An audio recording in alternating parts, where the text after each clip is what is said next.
And we are live again with Treasure We Trove. are. I've got my book. So who do you reckon's gonna win tonight, Skipper? Got any bets on? Yeah.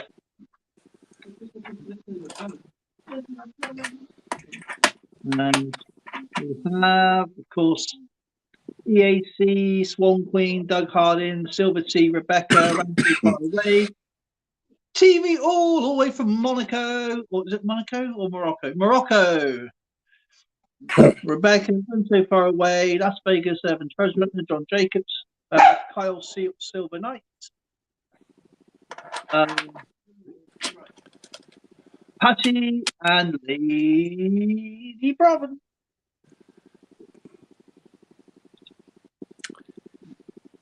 Can't believe it's Thursday already. I know, man. This month is blown by. That's how doing this really goes quick.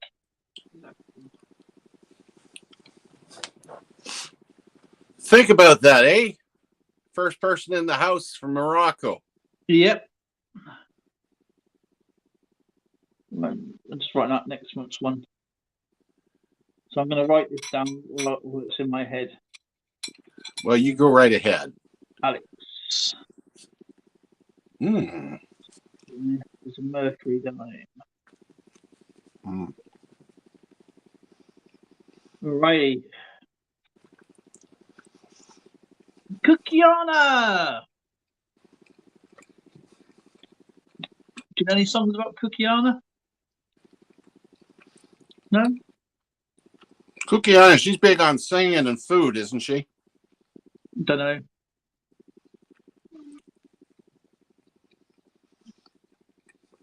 So how is everybody doing this evening? We have 6 people here. Cookiana. We have TV. Bonjour, comment ça va? I'd say that's Moroccan, right?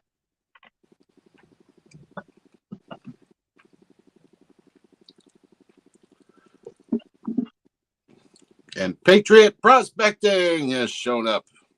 Patriot Prospecting, how's it going? It was only a matter of time. PA always shows up. He's a good guy. You ought to see his. Have you actually been over to his channel lately?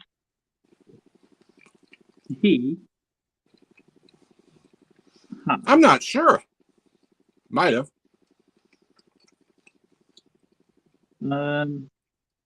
I go to so many of them.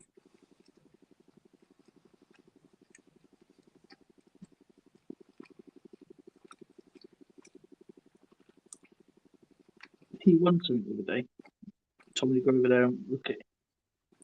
No, where is it? Don't mind me, folks. I just come back from the local coin shop, and I built up an appetite. There's something about looking at all those different coins that just gets me hungry. Did you know Cookiana was a coin collector? Hey, we're getting all kinds of weird looking. What the heck is all that stuff? Bears and water, or virtual hug, and all that sort of stuff. Emojis of things. That one you showed the other day. That's it. 1964. PA says, "Oh, that's enough of those emojis."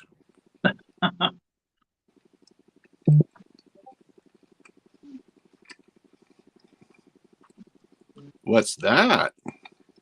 It's a win, 1964. Win from M&M Prospecting.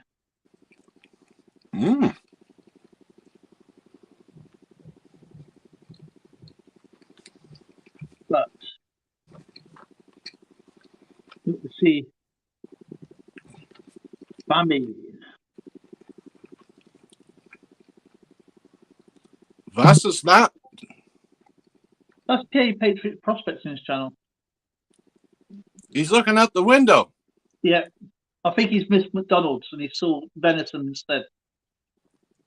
There's like a little deer there. There it is. Oh, see.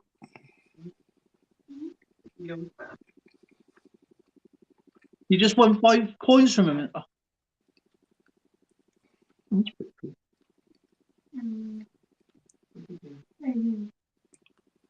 It's been a while since I've won anything.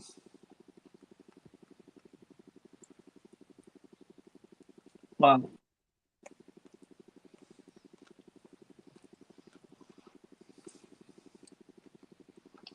M&M. Yeah, I go there. I buy my frozen foods from them. Cookie Island is still watching advertising. Don't worry about that. So tonight, what's in store for tonight? Oh, by the way, what I might do over the weekend is play a few games of Battle Chat, but the new one, and show you how it's going to go, basically.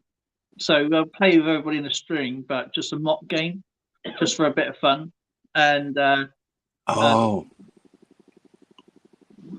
I might do it next week on Tuesday. I don't know.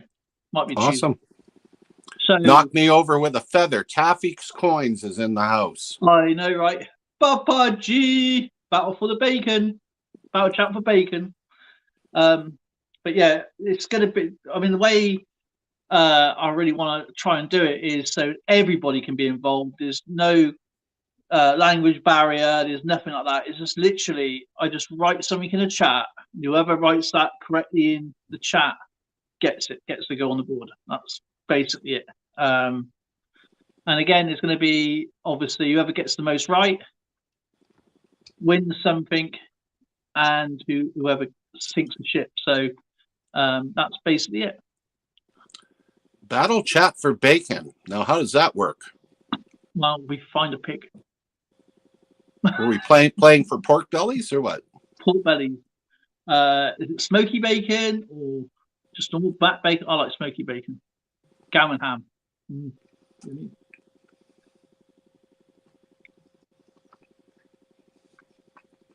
And Taffy Coins, you got something to be sent out soon. So I need your address, please, brother, when you can. Just if you can, just leave it in Instagram for me.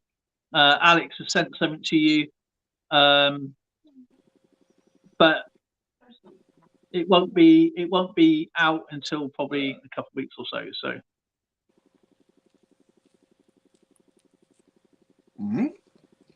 Who is in the chat? Pack Euro food and vlogs. Yeah, Pack. Let's see what she made. She done some corn dogs. Really good. Now that's interesting. Whack your links in the chat, guys. Or just if you're a moderator, of course, you can just whack onto the channel, go to the channel, support each other, and then come back. I don't whack my links for anybody. Oh, for every miss, I have to eat a strip of bacon in front of us. No. I like bacon, but man, that would just be a salt overload.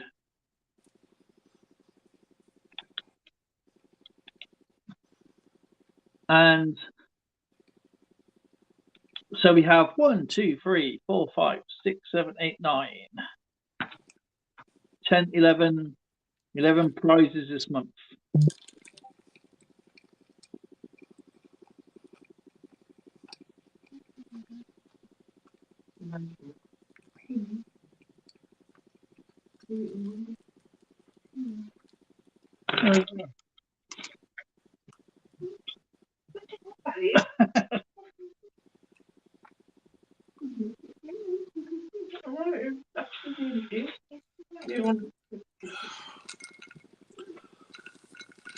Gee, does that look like vodka? Wouldn't be drinking it that way. Skipper's just got in, so he's really busy at the minute. Sorry, it's like I said to Dale already. I've just come back from the LCS that built up an appetite. Picked up a couple things. There she is. She's in there. She's here now. Just finished watching ads. Yeah, picked up some different items today. Hey, I'll make you big there, Skipper. With the other computer. Oh, Computer. 50 years ago, I watched this game played out on television. It's the Canada-Russia hockey series. But you know what I love about my LCS? They give the change in unusual coinage. For instance, they gave me a 76 nickel-clad dollar, which is kind of neat for change. And they get them. They gave me a 2018 toonie. See if you can see that all right. 2018 toonie. That's not as cool as the what do we got here? A 1970 Canadian 50-cent piece. Oh, nice. Let's see if that's unusual. Oh yeah, that is. That's actually not bad. A 2006 toonie. Ooh, polar bear. Pretty good shape. Polar bear and the Cubs.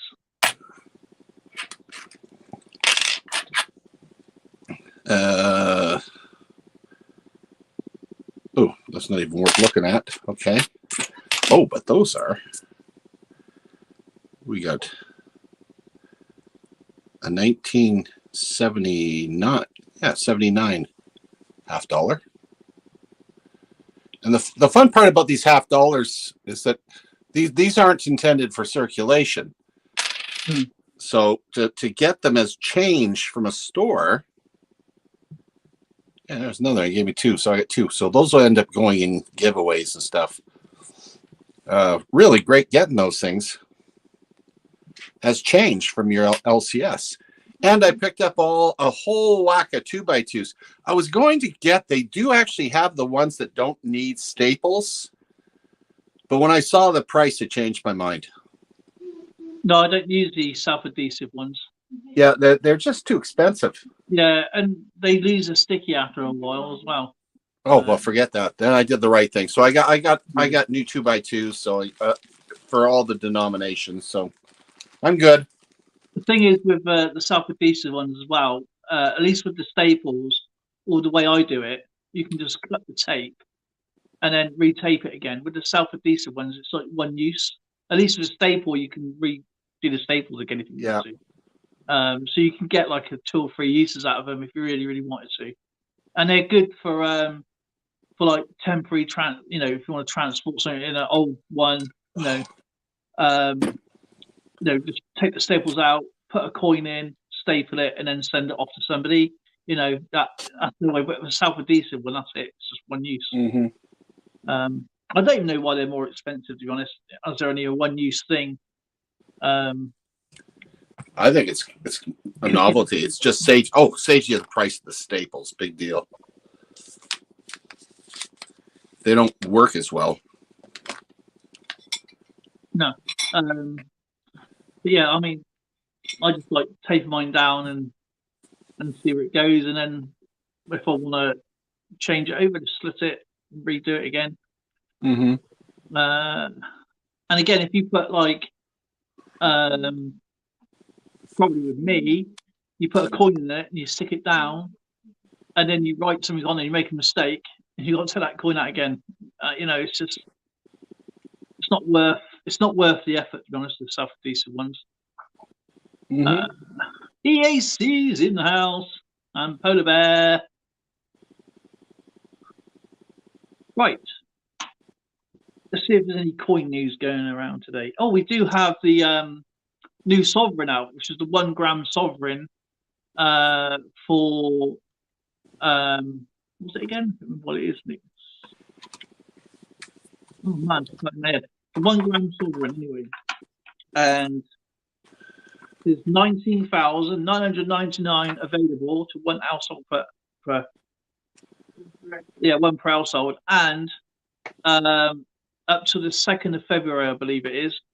And after the 2nd of February, the price goes up to £140. But at the moment, you can buy 1 gram 24-carat gold sovereign for the grand price of £69 and £4.99 with postage. Ooh.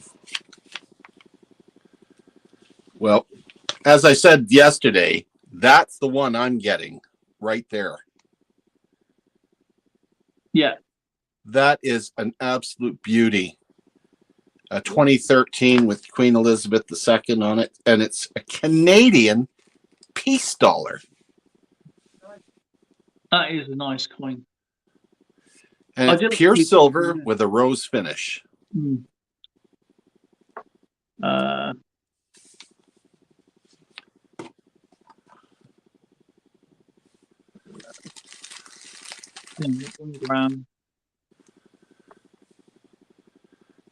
Yeah, I know a lot of people don't like the mint coins. They, everybody has their own version of collecting. But doggone, the Canadian Mint put out some really nice things. And sometimes I just have to have it.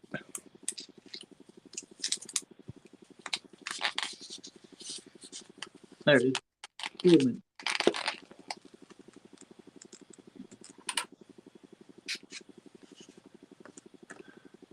So how's everybody else out there? What have you all been up to? I've been up to nothing. Why? Hey, round so far away, all the way from Prague. We got EAC all the way there in the United States. We have Pac there, I believe, from the Philippines. We have Kukiana there from the United States. Silver Kyle, I should say. I'm confused. I thought this was much later. May I join for a few? Of course you can. We have Taffy coins in Wales.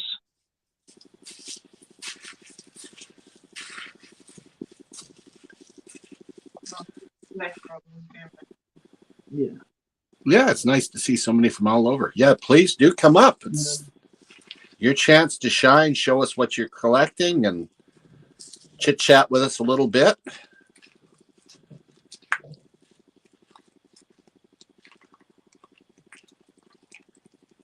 Who is it? I think it's Hatton from London. I think it is. It's not fair. There's another Kyle here. Yeah, Kyle, as in Taffy Coins, you should definitely come up. Service devoted coin, that's it. That's a really pretty coin, that. Yeah, for those of you that haven't been familiar with Taffy Coins, he's got some incredible stuff. Oh, that's nice. Wow, stop me dead in my tracks. 2022.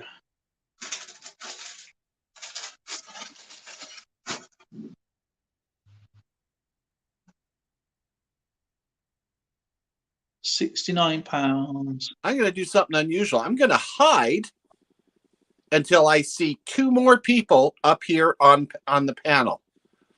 So I refuse. I'm going to bet. No, I'll be here, but I'm going to hide until two more people show up on this channel. I want to see them on the panel. What, Kyle? Oh. The Kyles. Our bookends.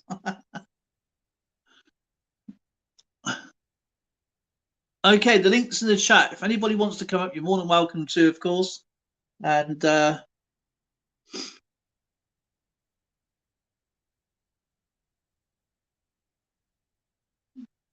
you can't see me. I'm sulking. Uh-oh, Skipper's upset.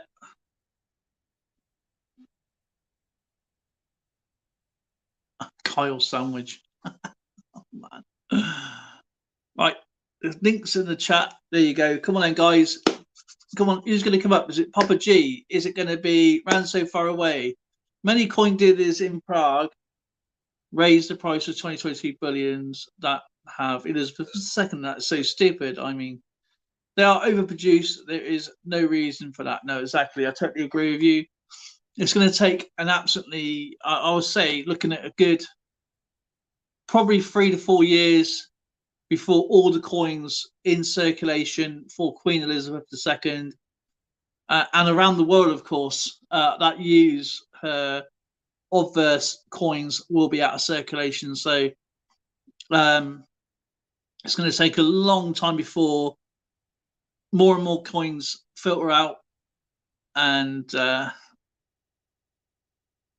we get more of the Charles coins, and it might even be new commemorative coins. So it's basically a start for everybody. That's including the stamps as well. So that's going to be really neat.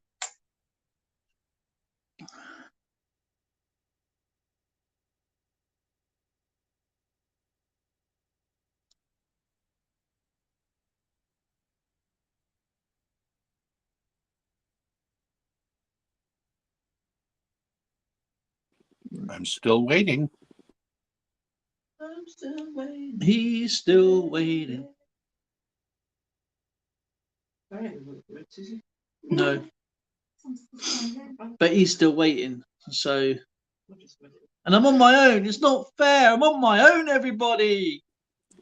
Harry Potter coins with Charles and Harry Potter? I bet you he's not in Gryffindor.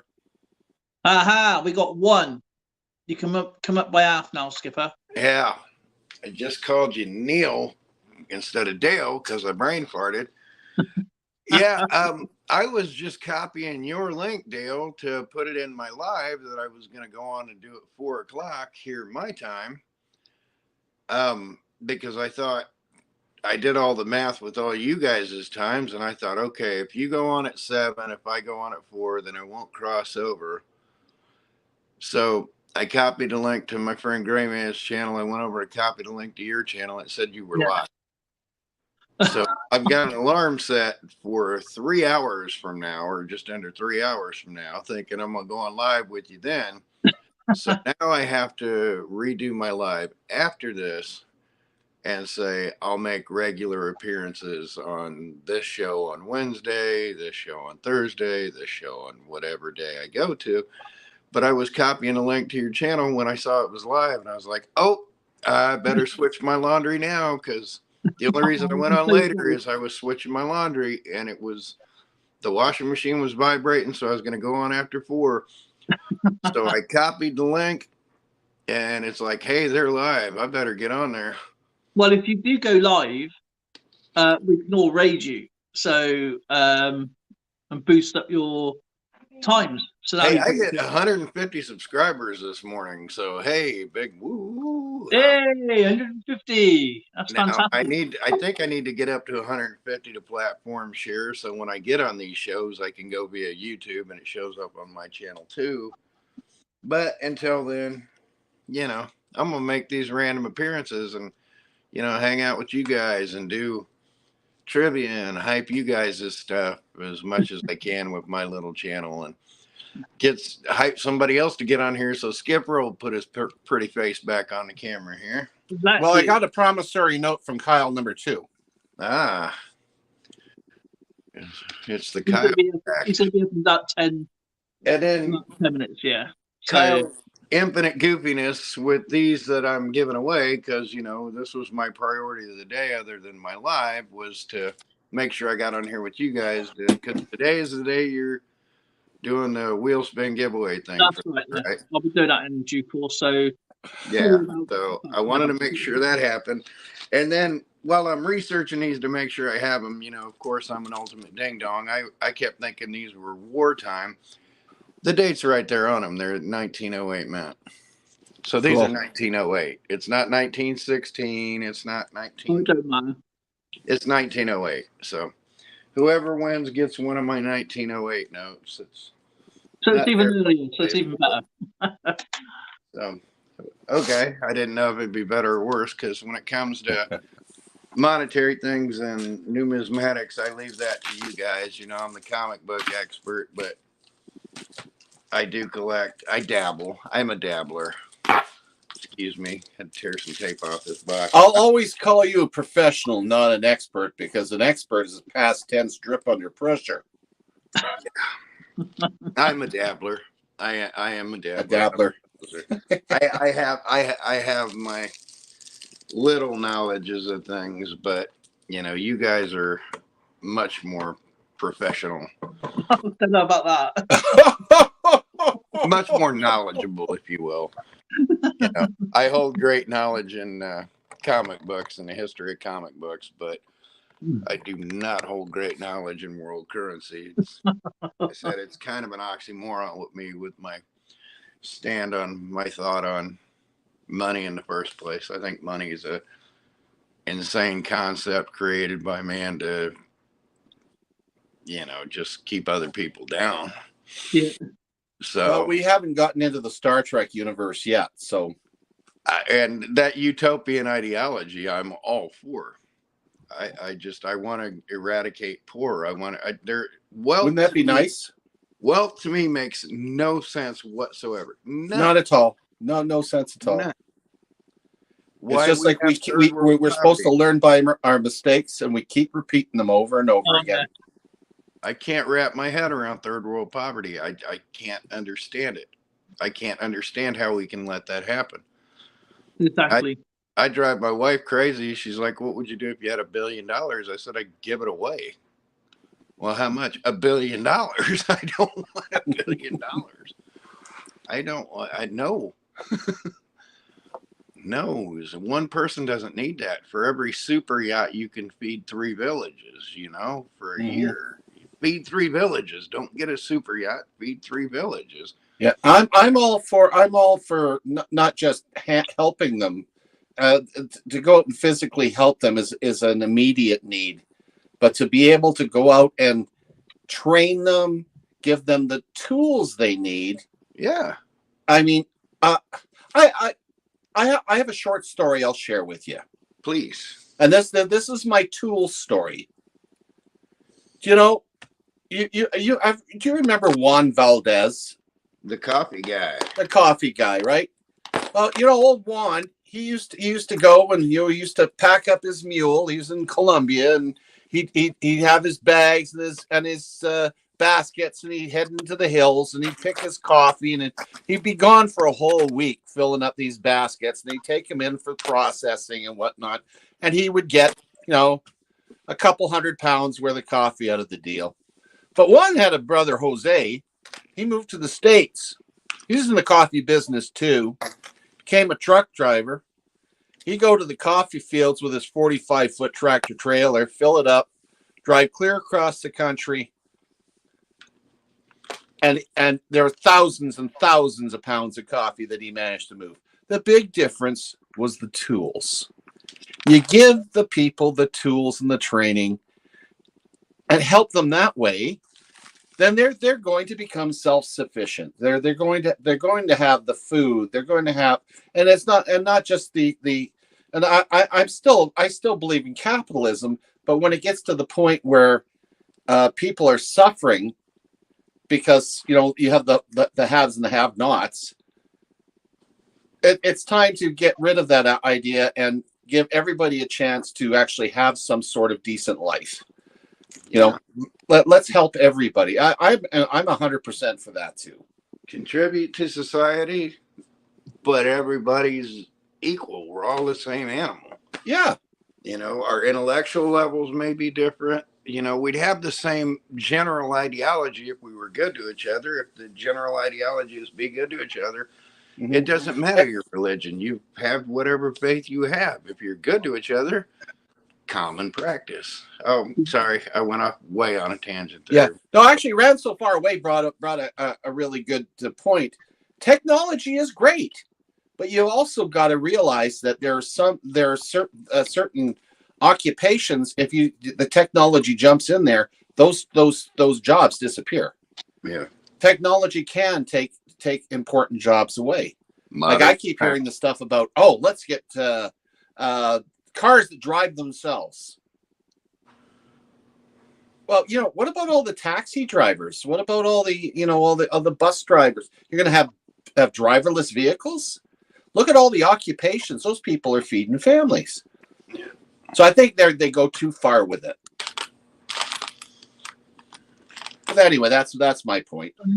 So I just dumped out my whole coin book because I have to reorganize it anyway. So I thought, well, if we're going to show any coins, I'll just randomly reach over and grab one and go, okay, there's a coin. Yeah, my coins are starting to pile up. I got tons. Looking forward to this. I've actually set aside, sorry, Dale. I've set aside 3 coins for the giveaway. Okay. So whoever wins on this next giveaway are going to get 3 coins out of this, which is pretty cool.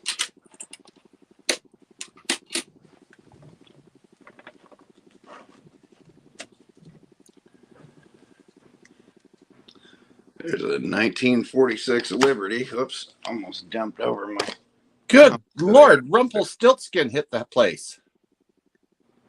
A little worn down, but Rumpelstiltskin.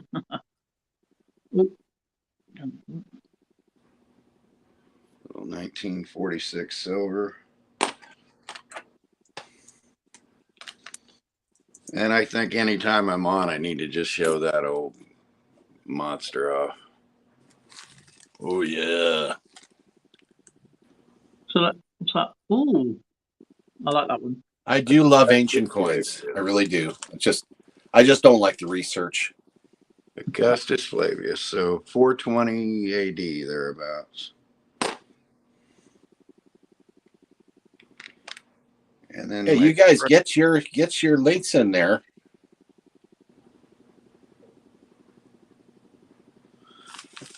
Let's do it at the moment.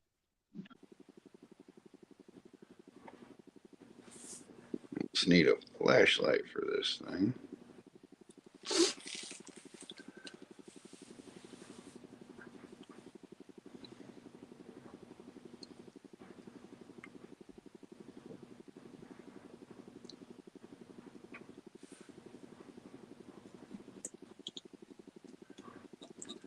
Patty Ferguson in the house. I need a flashlight to get down on this, but maybe this is 1993, but this is still my favorite and probably most valuable coin.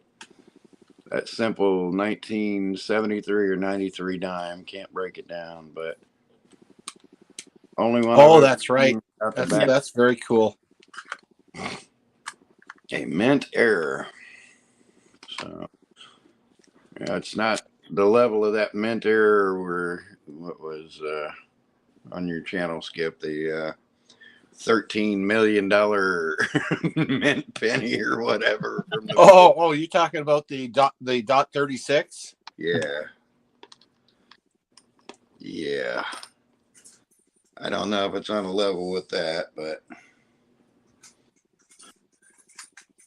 and oh my goodness, man, Hello, was my my puppy jaw dog. on the ground, Dale, when you went through that whole book that you got. Yeah. It took me the entire day to get through that. Every time I had a few minutes, I'm sitting down and I'm trying to get through it, and I got interrupted by a phone call, and something happened. It took me 14 hours to watch a 14-minute video. But it's like I was going to get to the end. I start commenting on one section. Those 2 comments I made were 12 hours apart. Jumping out of frame. It took me almost 24 hours to make the videos. So, and then I ended up giving Dimebag Darren, or YouTube actually gave Dimebag Darren the silent treatment. Oh mate, it was a miss. It was like, oh no. Yeah, I popped on one of his lives just yesterday that he was doing, where he was actually going through looking for the commemoratives and rolls and things like that. And you know, I've seen bits and pieces of that because again, I'm a dabbler, so I'm not a full-time guy, and I'm watching him do that, and my jaw's just on the floor. But I could only stick in for a few minutes of watching him go. You know, like for every roll, he might pull 1 or 2, or he might pull none. And then he just starts to cycle again. And I understand that from a collector standpoint. I understand that from a comic book standpoint, but I couldn't imagine doing that as a that.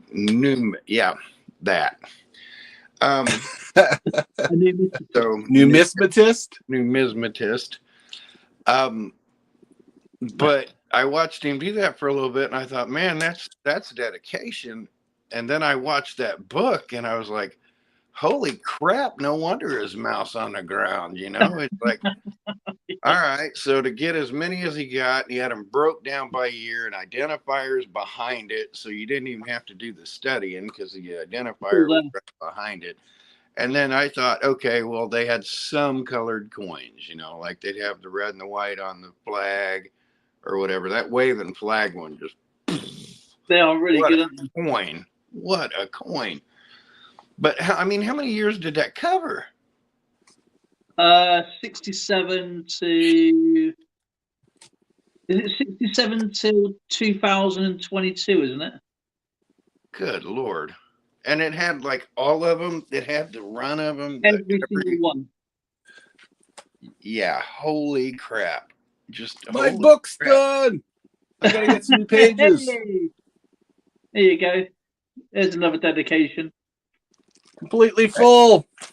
That just boggles my mind. I mean, I saw the American quarter craze when they did the 50 states thing, and I thought, well, you know, that's kind of generic because there's tens of millions, all those things out there, and you know who's finding them. And I thought, well, that gives everybody a chance to do it, but I couldn't imagine doing something as limited as that. Because like you go to the store, you get a pocket full of those. You know, you take a $5 bill in and say, I want quarters. You could knock off 15, 20 states, no matter what state you're in, and you could do that. So that was a simplistic thing to it. Watching him go through those and pulling like I said, one or two, like he'd average one per roll. Mm-hmm. Wow. Rolls. Wow. Yeah, it's same over here where people going after the commemorative 50p's. I mean, there's only so many you can get within circulation, but the rest of them are only in coin sets. You see a lot of fakes out there where you can clearly see they found an old coin or they bought an old coin, it's one that's not in a set anymore, and they whack it in the bag. And there's been numerous cases where people's actually asked people to show them all the ones they found, and they will not do it. And I've done a spoof where I've got a coin hunt, and I pulled out peace dollars, coin sets from it, just for a joke, because you know there's only so many you can get throughout the. I mean, it's very hard ones, very expensive ones, but they're still possible to do. It just takes time and dedication. But people used to get them. There's a few channels out there that get them daily, and they get the best ones over and over one daily, and they get called out on it. Like, show us where's all your 2011 coins that you've had the last six of them? Where are they? And there's only so many limited made that not everybody can have them. I think there's something like 180,000, and they're pulling them out like there's no tomorrow, and they're getting called out. Where are they? Where are all these coins you're finding? These 2009s, these 2011s, these 2016s, and they will refuse to either not answer you, or they just call it. Wow, you know. I mean, I've done coin hunts before. It's not my type of collecting. You know, I like collecting the older stuff. And I've got the coins anyway. So, but I did do a spoof where somebody pulled out a 2011, a 2016, and then another Shield 2016. And it was complete garbage. You know, it's obviously been put into the bag, so the bags are not broken, and they've done it for views. You know, you understand why they're doing it, trying to get traction for views, which is fair enough. Yeah. But with the coin rolls from the American side and the Canadian side, it's harder to do because you don't know what's in those rolls because they're bank wrapped or customer wrapped rolls. But over here, we have clear bags, so they're easy to manipulate. Which you know, they're not sealed either. So, hey, Kyle. Hello. Yeah, I mean, I sent Skipper a sealed bag of 50p's, 2019, and when they were making them, they were either full of the Brexit coin or the diversity coin, and I had half and half. inside one sealed bag. I got like 3 bags, so I thought I'd send Skipper one to keep, but he decided to rip out after all these years. It's quite different getting a bag of coins instead of a roll. Yeah, but it was a sealed bag. But he goes, I mean, they're literally from the mint, so. But anyway, I don't know if he's got them there, but when they were made, it was very unusual to get a half and half bag. And that's what it is. It's a half and half. It's like there's like 20 coins of. Is it 20 coins? 10, 20, yeah, 20 coins. So it's 10 of each. But in a normal post office bag, they either come sealed, the customer puts them in, or the business will put them in and then throw them into the post office. And but when they order it from the mint or the banks, they will normally seal them. But it's very unusual. You get very half and half, and these were like they're still circulated coins, but they're uncirculated as yet to be used. Yeah. And I thought it'd be pretty cool to send that to Skipper, because it'd be something there for him to peace, prosperity, and pepperoni. And diversity built Britain. Yeah, I read it's like the Crystal Maze. Yeah, I call it the Crystal Maze coin as well. But I read the read up on the Diversity Built Britain coin, and I actually, after reading the description, I've got more respect for the coin. Definitely in the design. I keep forgetting what it's called, but it's basically like all of the little triangles on there show how we're all linked to each other. Yeah, together. Yeah. So, and that's the meaning behind it, which is good. Whereas the Brexit coin, I just love to like set fire to it, do whatever I can. It's like bonfire night is coming up. I might see if anyone's got a spare rocket to see how high I can just get it. Just remember the 5th of November. I mean, our coin hunts can be so doctored, like with YouTube channels saying, "Oh, we pulled this, we pulled that," because there's no way of actually really knowing that these coins are going in there. And there's only a few channels out there who would actually do it from a sealed bag, or they would just pre-seal it. They sort the bags out and pre-seal it. I've seen that happen on my old channel where they used to get the post office bags and reseal the bags up. I mean, I've had times where all I've had was the 2019 Shield coin. Every single one of them, £500 worth, was or 2019 Shield coin. Now, that would have made an extremely sleepy video. So I just didn't remember that one. I just didn't bother doing it, didn't I? Yeah. But yeah, it was mad. It was crazy. It was bad. And I thought, oh man. And I said, oh, see all these other channels going, look, they're putting out 2011s like there's no tomorrow. They're putting out 2016 Shields like there's no tomorrow. They're putting out 2009 Shields like no tomorrow. And they've been called out for it for so many times. And they said they'd either just get ignored. I mean, there's only, you know it, Kyle. They only come in sets. So to get them in a bag, and you got what is it, a £50 coin maybe, depending on condition. Yeah. Right? So you know, to get that in a bag, it's going to be next to rare. Yeah, it's 2009, 10, and 11. Yeah, and 16. 2016. Yeah, I think it's 2016. I haven't done a coin hunt for a long time, but yeah, it is 9, 10. Yeah, 9, 10. I mean, it's easier to get the Kew Gardens than it is to get the 2009 Shield coin. And actually, it's probably even easier to get the 2009 Athletics coin than it is to get the 2009 Shield coin. But yeah, unless you really overpay a lot of money. If even anyone sees me sticking my finger, and they're pulling them out like there's no tomorrow. Like, you know, if you look back at their videos, they must have pulled out about 60 of them between them. You know what I'm saying? This is like, well, show us all these 2011, 16s, 9s that you did. They don't bother. They just ignore you. Sorry if anyone sees me on cam sticking my fingers in my mouth. I'm licking old school stamps. He just likes the taste of horse. I do like the flavour of the gum though. I'm not gonna lie. It's like, Where you at, Kyle?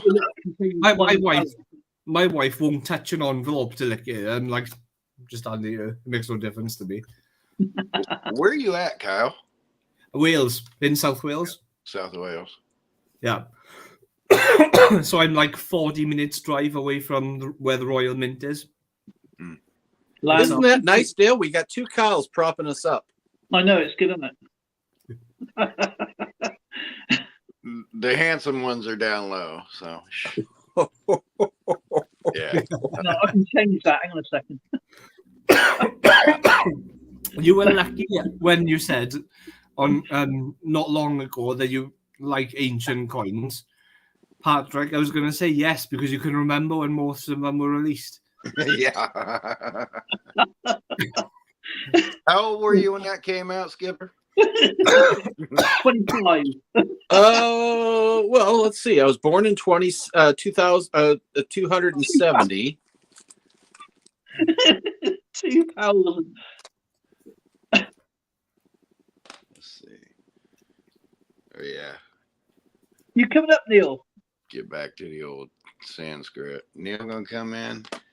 And then we got to get Dimebag in here. Dimebag, the comedian. So when is the trivia? Is that yesterday? Is that any day? Any day. Oh yeah, we're pretty flexible on that. Hey, Kyle, you can see. You can still see Skipper's early designs on cave paintings. Yeah. You were in Lascaux. All right. I got to share this one. I'm sorry, Skipper. So, we wanted. Oh, they're buried. I was going to show all my pictures I sent you. I haven't seen them yet because I'm about to right now. Bump around right there. No, he just sent them me. I had my COVID booster jab today, so I officially am now a superconductor for 5G. And depending where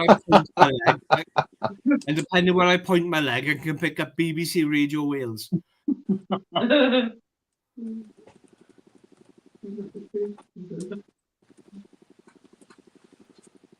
Here's Neil's new start of his collection. 1940s, 1941. So you got a 10, 5, and I think 2, I think. Or 10, 5, and 1. Unpenny. I think they're zinc, those ones are. Took me a minute to remember Missouri course. When I finally found one and found several more in the short order. Oh. And Neil's trivia is on Saturday.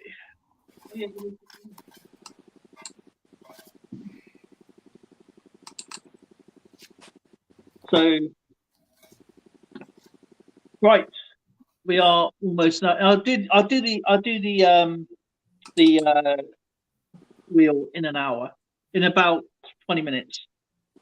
No, 12 minutes. No, 11 minutes. Oh, I think I bit off more than I could chew with this. Thanks to you guys, I'm gonna make my wife happy and rearrange this closet. See, we're here to help. We have many. We do many services on this channel. Isn't that right, Skipper? Quite a few. Sorry, I was just busy trying to find a picture of my first house. I finally found it. What Alex sent you something for me as well. I'm not as well. That's not your first house, Skipper. That's not his first house. His first house was this. What Alex sent you something for me? Alex sent you a bag of coins and some badges. Which Alex? Alexander Smith. The video comes out Monday, but I thought I'd let you know. Right. Uh, Is that the Scottish Alex? Yeah. Right. That's fine. I was unsure then. Oh, we do have some big news to share with everybody. Yeah, I'm going to show your first house, Skip. Yeah, Dale and I will be on at the same time from now on, starting November. Yeah, November. Well, it'll be the 31st. 31st. So 31st. So it'll be 2 p.m. Mountain Standard Time, or what's that, 9 p.m. GMT? Yeah, so it's like this time now. So yeah, so it's going to be the same time. All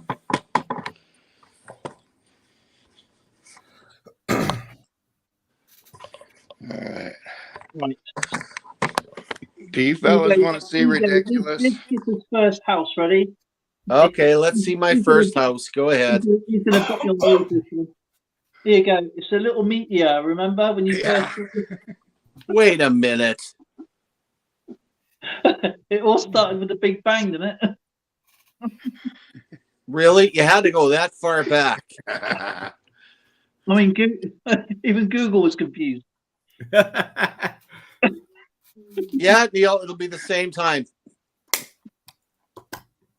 Would y'all like to see what was in the bottom section of my upstairs closet here? I don't know. I'm a little nervous now.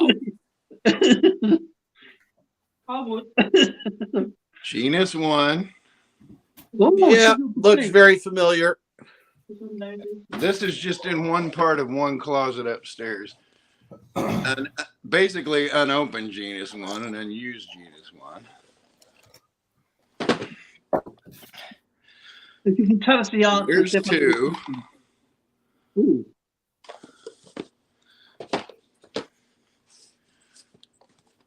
There's a history of music.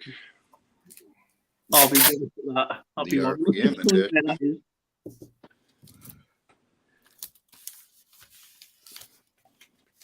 Yeah. The edgy version. Oh, really? The what version? Not knowing the answer has a consequence. Get it wrong, get a bad stamp. Get A it wrong, they're shot in the foot. loose box of silver screen. Oh, that is my nemesis. That silver screen one. Oh, I'm terrible at that one. How about a baby boomer? Yeah. Well, now you're talking. And the baby boomer master.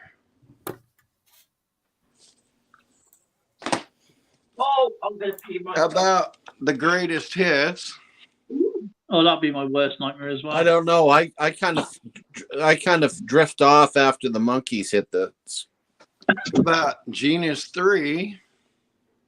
Wow, I didn't even know they went that far. How about the master game for the 80s?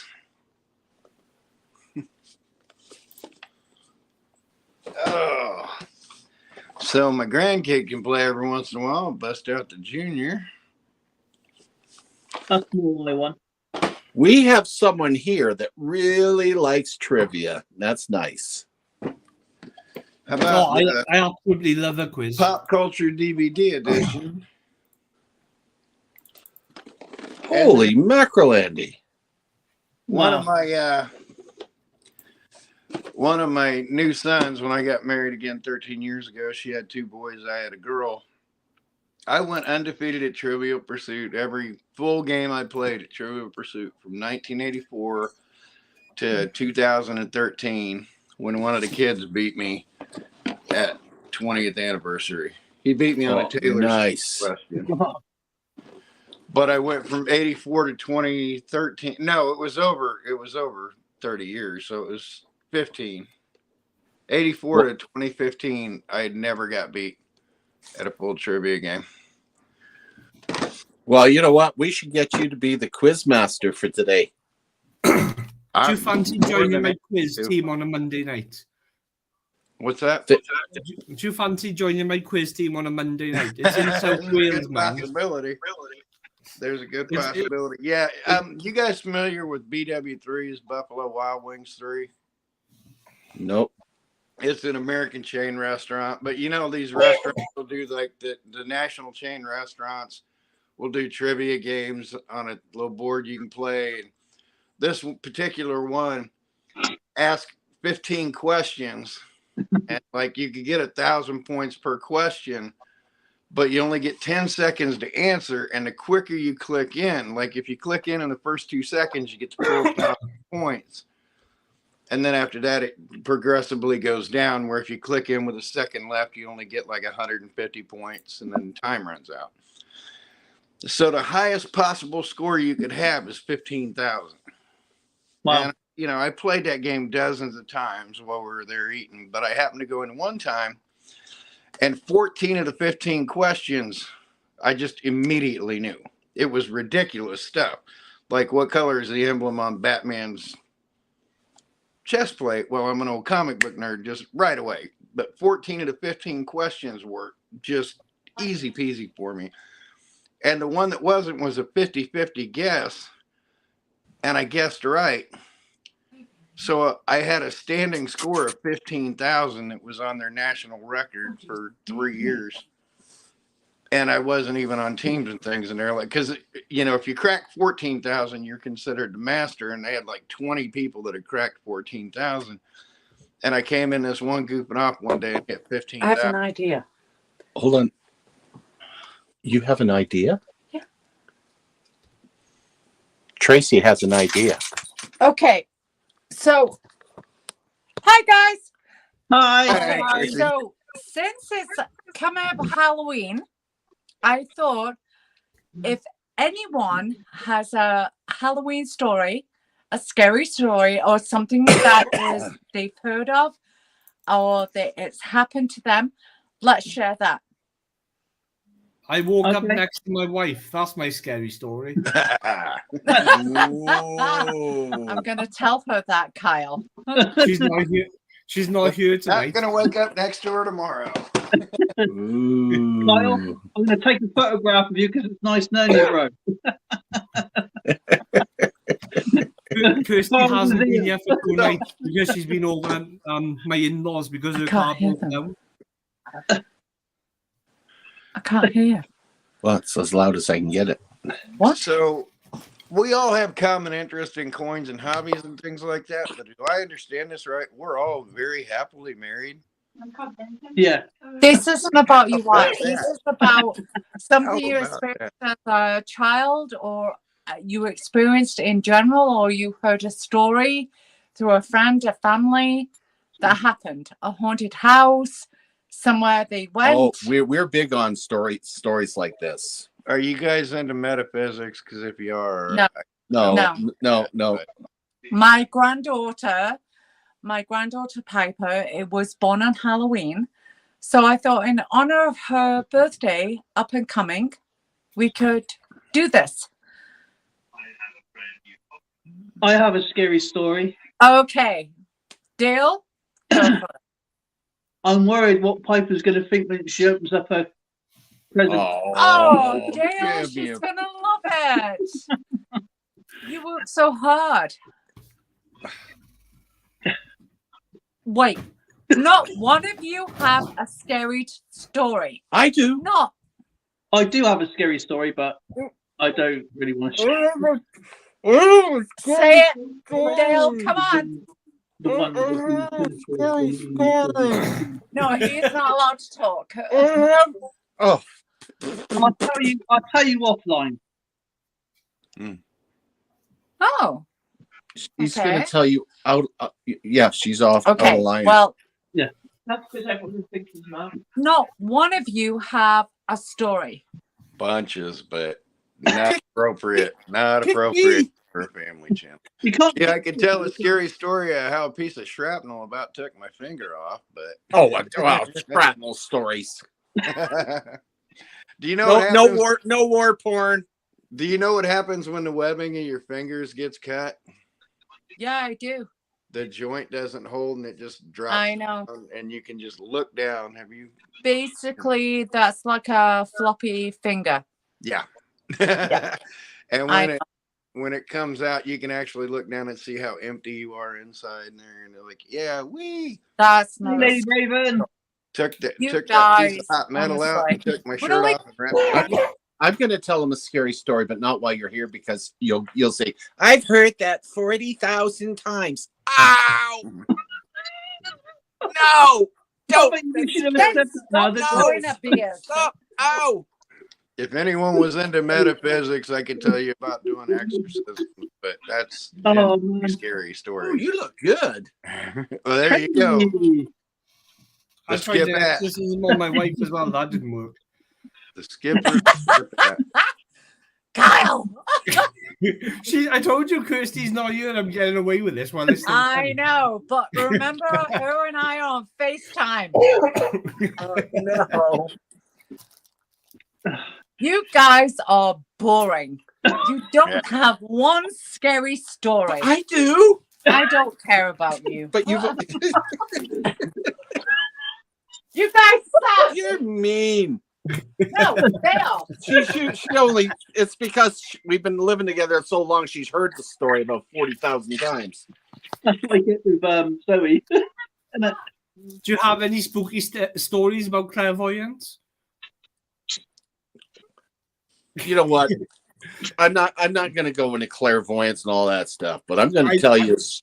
I will tell you a scary story since we're almost on Halloween right now. Come in. Let me tell you the story that happened to me when I was a scout. Okay. So I'm going to go way back in the days when we used to be able to ride in the back of pickup. Back in the day when we used to do things where we weren't worried about law insurance or problems with being sued and all that stuff. We did things that you shouldn't do. But anyway, we're sitting around one day. I just actually they had just divided the scouts into scouts and venturers, and so I moved into the venture side. That's a senior scout, and a bunch of the guys are sitting around. It was that time of year where it's starting to get cold. I was living in Windsor, Ontario at the time, and we're going, well, we want to go on an adventure. And one of the guys come up with this idea, says, hey, why don't we go camping on the Roman line?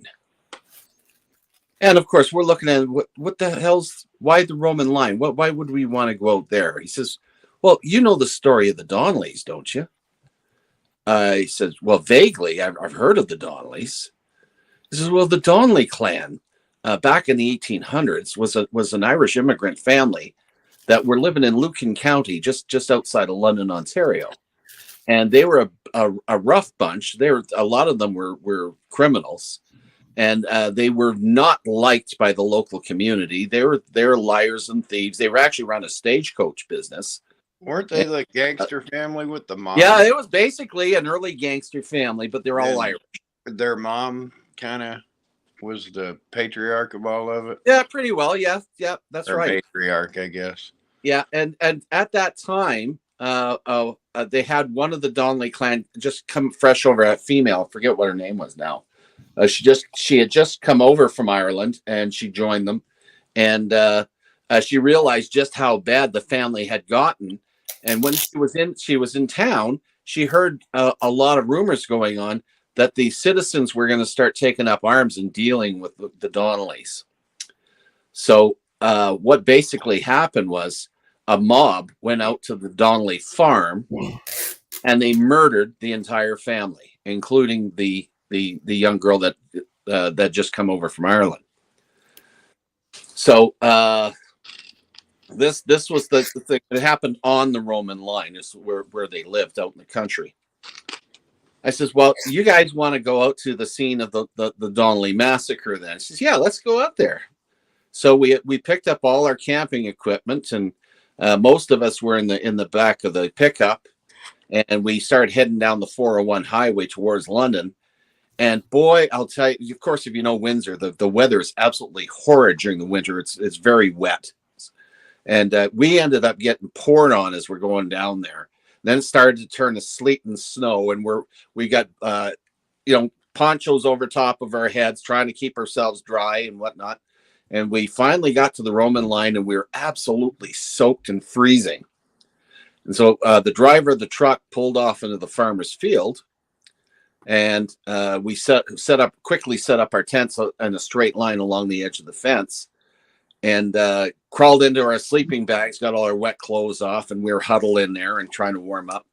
And that was basically going to be our first night, just trying to dry off and get warm. Well, it had to have been, a little after midnight. Things had just settled down, absolute quiet. We started hearing a lot of sounds going on outside the tent. And we were starting to hear dogs barking and people shouting and all kinds of commotion going on. And we're kibitzing back and forth going, hey, what's going on out there? It sounds like there's actually something happening outside. And nobody, we're all a bunch of chickens, nobody wanted to go outside the tent. So we waited. I bet you that went on for an hour and a half. We finally settled in for the night. The sounds died down, and had finally gotten to a rather nervous sleep. And we're just so exhausted. Early in the morning, one of the first guys that got up had to use what facilities we had along the fence line. And as he exited the tent, we heard this blood-curdling scream. And of course, it shocked us all up, and we're scrambling to take a look what's going on. And we exited our tents, and we got outside the tents. Our blood ran cold. We weren't in that farmer's field anymore. Our tents had been moved down the road about a half a mile to the graveyard, the cemetery adjacent the old church. And all our tents were in a complete circle around the obelisk for the Donnelly family. And it basically said all their names. It said murdered, murdered, murdered, murdered, all the way around the thing. We were in the frickin' graveyard. And we could never explain how that happened. Well, that's scary as crap. Oh my goodness. That would not be fun. And that still shakes you to this day? You got goosebumps on your forearms even thinking of that?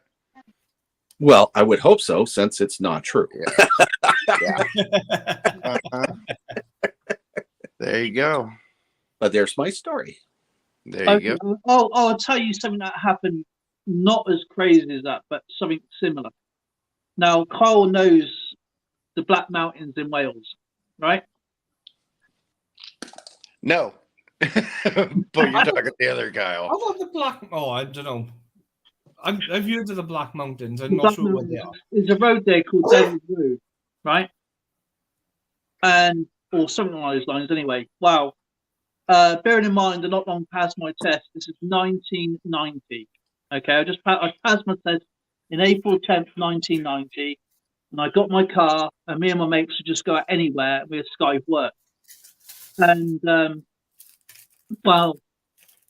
we were just, my friends, I spoke about Seb to you the other night tonight. He was the map reader, and I would just go wherever he pointed on the map, and that's where we went. And if we got back too late, we'd phone up each other's work and have time off. Well, we got to wherever we got to, and because the map was basically a lot of it was Welsh and a lot of it was English. Well, he had the map upside down, and we didn't know where we were. And there's me, Seb, my friend. Actually, Steve was with me. You know, my friend Steve is with us. Mm-hmm. And there was Seb and another lad called Steve. And Steve, Sean, who was in the back, he was coming up to his purple belt in karate. He was a well-known boxer, hard as nails. Okay, and no one would mess with him. Then you had Steve, his friend, who only come out of us that night. He was an arm wrestler. Then you had my mate Steve with me. Then you had Seb, and then me. Okay. Now I was into karate and boxing, but not as bad as this guy behind me.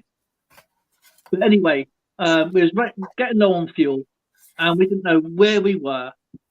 And we was driving around, and we saw this petrol station. Now, this petrol station, as we drove in, it was yellow background with a black border with 5 black stars going through it. Okay, and I said, all right, we got some money together. We put in a pot and we use that for fuel. So I go to the Seb, you can put fuel in. I'm freaking tired.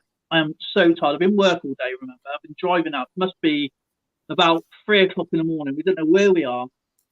And anyway, he goes, you're up on the Black Mountain. And Seb comes in the car, and it still gives me the creeps today.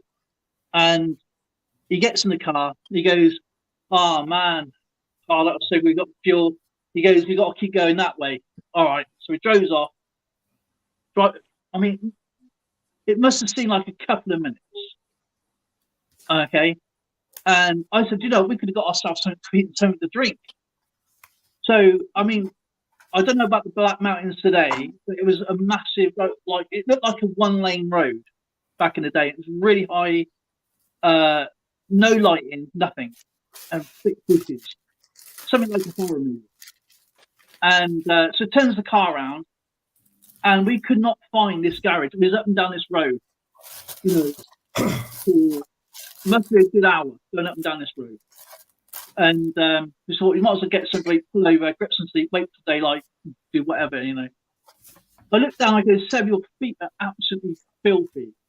So I pulls over to this entrance, and there was literally just 2 of the tyre marks going in and 2 tyre marks coming out, and my car was thick with mud.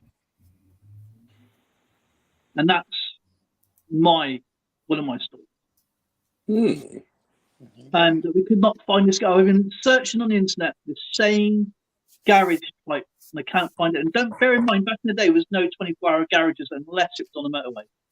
Was it the century mark of Brigadoon, and you drove through Brigadoon and then it disappeared again? But Brigadoon. I make a Brigadoon joke, but you probably went 4th dimensional.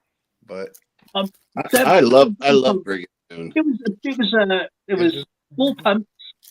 You had the beautiful display. Drove out. So we could go. It was literally we could not. No, couldn't find this. We could not find this garage, and it was lit up like a Christmas tree in a mine shaft. you went through a portal. So I mean, Steve will tell you. You didn't see it, but you went through a portal. He's any witness there, and I've been searching for this garage, and but Black Mountain. You're looking in the wrong place. You're looking in the There's wrong. only one road. There's only literally just one road. You went through a temporal portal, and you went through the muddy area. You went through a temporal portal, a magnetic portal. Where you went in to get the petrol was somewhere else, and you came out of the temporal portal. So where you went to could have been anywhere on the island and came out of it. If you want a 4th dimensional explanation of it, that's what it was. Honestly, I can't explain it. I mean, I was okay. Sean, the reason I mentioned Sean, he was screaming. He was crying. This guy never cries. He goes, I want to go, I want to go home, I want to go home. He was the scientific explanation of it is you went through a dimensional portal. The metaphysical explanation of it is where you walked into from where you were at was a magnetic waypoint, and you didn't notice and you didn't feel it, and you came out of it, and it wasn't there when you went back, because magnetic wayports they move, and you can't see them if you're not looking for them, especially at night. Yeah, so, honestly, you probably come up with the best explanation. I've always, since looking for this. That's what those are. Those exist on. Vaguely remember the signs. There are set points on Earth. You got a pencil handy? You got a pen or a pencil handy? Yeah. All right. Hello, Ronzi. Look up. Ronzi. Look up Conyers, Georgia. Conyers. Conyers, YERS. Yeah. Conyers, Georgia. Type in like the sun miracle when you look at it, the sunstrobe. Type in sunstrobe when you look it up. Sunstroke, yeah. Sunstrobe, Oh, STROBE. STROBE. Okay. There's video evidence of these things. Neil says he thinks Dale was just drunk. No, I don't drink. No, I choose Yeah, not to. that's- Like, You can't, when somebody's shaking in the bones, they see something metaphysical and they can't. yeah. They Like, can't. Sean, the reason I mentioned it, he was screaming, and this guy never screams. He has Yeah. no. Oh, what a guy! Oh, what, he was like mental. I give you a description. My best friend growing up, 6'5", 350-pound football lineman as a kid. 19 years old, he's sitting half cross-legged in a chair, not full Indian style, but sitting like with his feet crossed up, sitting in a chair. And he saw something, and it made him leap 6 feet across the room. And by the time he landed, he hit face on the wall. It shocked him that bad when he saw it. And he's, to this day, he has never forgotten what he saw. And they've never seen it duplicated, never had an explanation for it, and just took my word for it from then on out. But you'd be amazed at how commonplace. Looking for basic explanations, the easy explanation is a fourth dimensional portal, a waypoint, whatever you want to call it. It's always there. You see pictures, if you see photographs and like the person's clear, but the back of them, we've all been to some form of desert, right? You know the heat mirage you see off in the distance. Yeah, very familiar with it. Yeah. Phase like that. Now, you can go out in your backyard and see that when it's not even close to warm weather.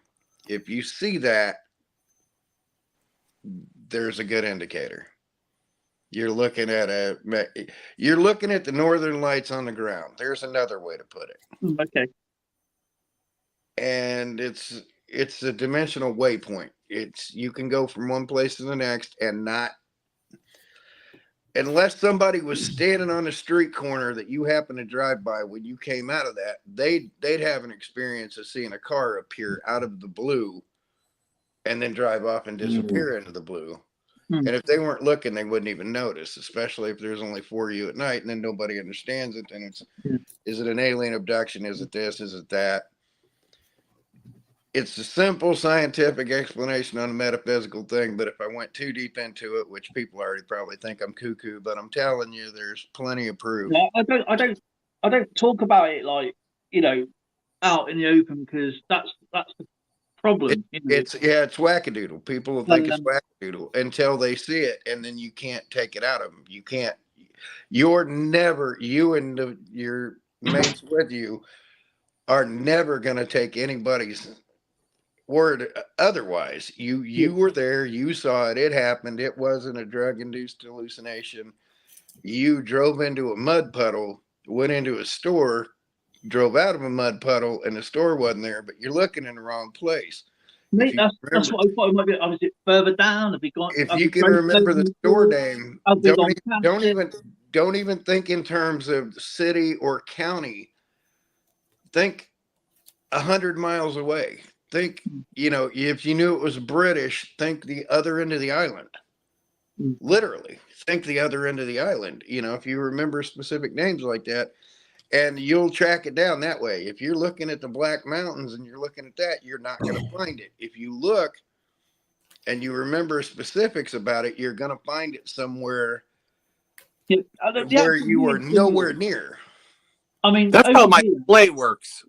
Over here, right? We have, at the time, we had Esso, Mobile, BP, Shell, garages on the service stations. Yes. I've never even. I mean, I tried looking on the internet for this particular time. It didn't even give it a name to the, and it was just a gold background with a black line with 4 black stars going through it, and that's all I remember from the site. But the forecourt looks like every other day forecourt. Yep. Interesting. Just look deeper. You My want to hear any school crazy is alien stories or anything like that? sorry. Want to hear any? Well, technically not alien, but alien stories. You want to hear anything like that? Yeah, go for it. I don't mind. Not a personal experience. I'm going to describe my best friend in grade school and high school, in my school years. My best friend in my school years. His dad was the very definition of a stuffed shirt. Just a suit and tie, 9 to 5 businessman, conservative, just vanilla as vanilla could be. Just the most boring old guy, kind of strict, the kind of guy who had all his tools hung up a specific way in his garage. And if you used them, you put them right back where they were after you cleaned them. Things like that. Real stuffed shirt of a fella. I'm listening. And, I'd known this kid for years, and his dad was just always this uptight kind of guy. And come to find out through the years, his dad had met his mom when he was in the Air Force. He came from Michigan. She came from Ohio. They wound up in Indiana because of his job, but he had served some time in the Air Force. I come to find out it was 6 years in the early to mid 50s. He was in the U.S. Air Force. And I mean, this guy, just a fuddy-duddy. I don't know any other way to put it. He's just a fuddy-duddy. And he never had any stories to tell. And, he didn't go to the Korean conflict. So he didn't have war stories or anything like that. His main job while he was in the Air Force was he was an MP and a gate guard. And he did his year stateside post World War II. So he never told us war stories or stuff like that. And in our earlier teen years,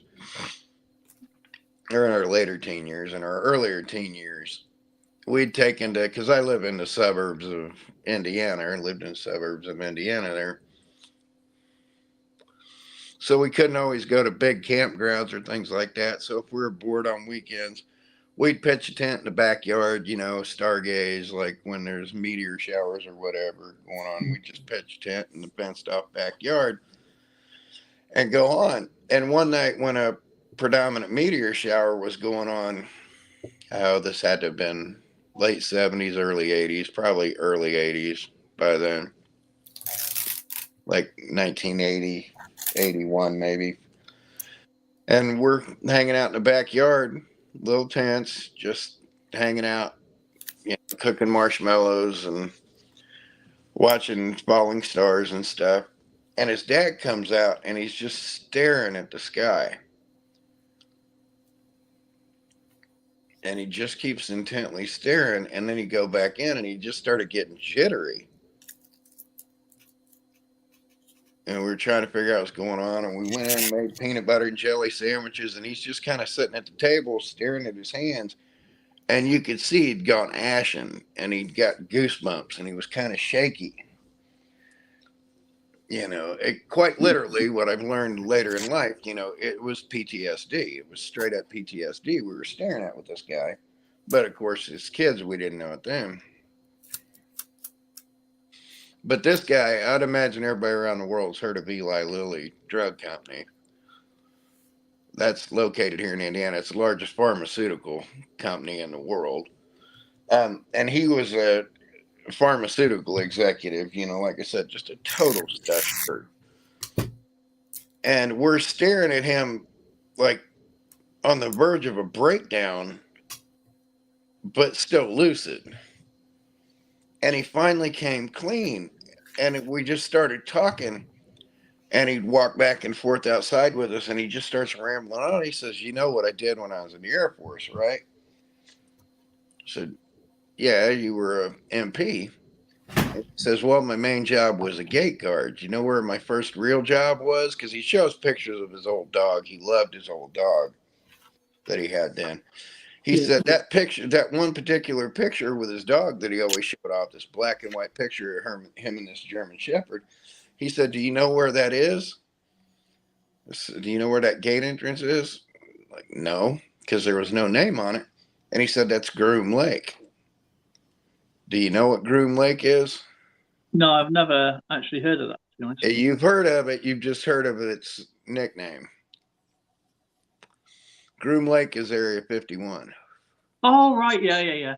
He, and mind you, I mean, it took me 2 decades to piece all this together once I started thinking about it, and looking back and piecing it all together as we went. But as kids, we were just stupefied because it was like he was telling a story, but it was like we weren't there and he was just letting it out of his system.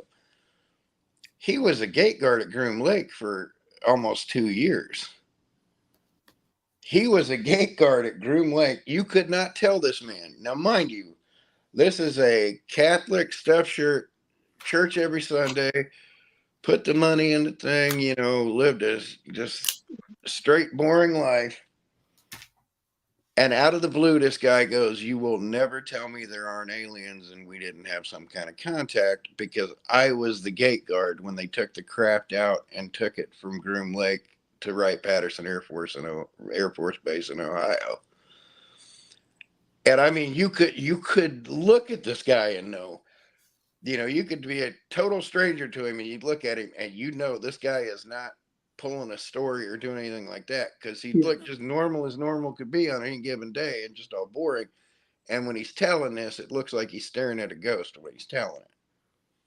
He's like, they kept me on the outside. I had my top secret security clearance, which basically top secret security clearance ain't shit. I had one of those when I was in the Marines.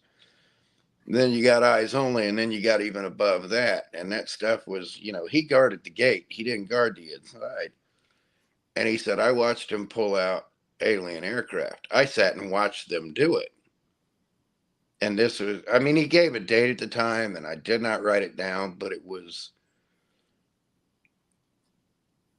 I want to say it was right before we got involved in the Korean War, but that was early 1950. So this had to have been 53 or 54, because it wasn't wartime when they moved it. We weren't in conflict when they moved it. So it had to have been 53, because he was in from like 50 to 56. Mm-hmm.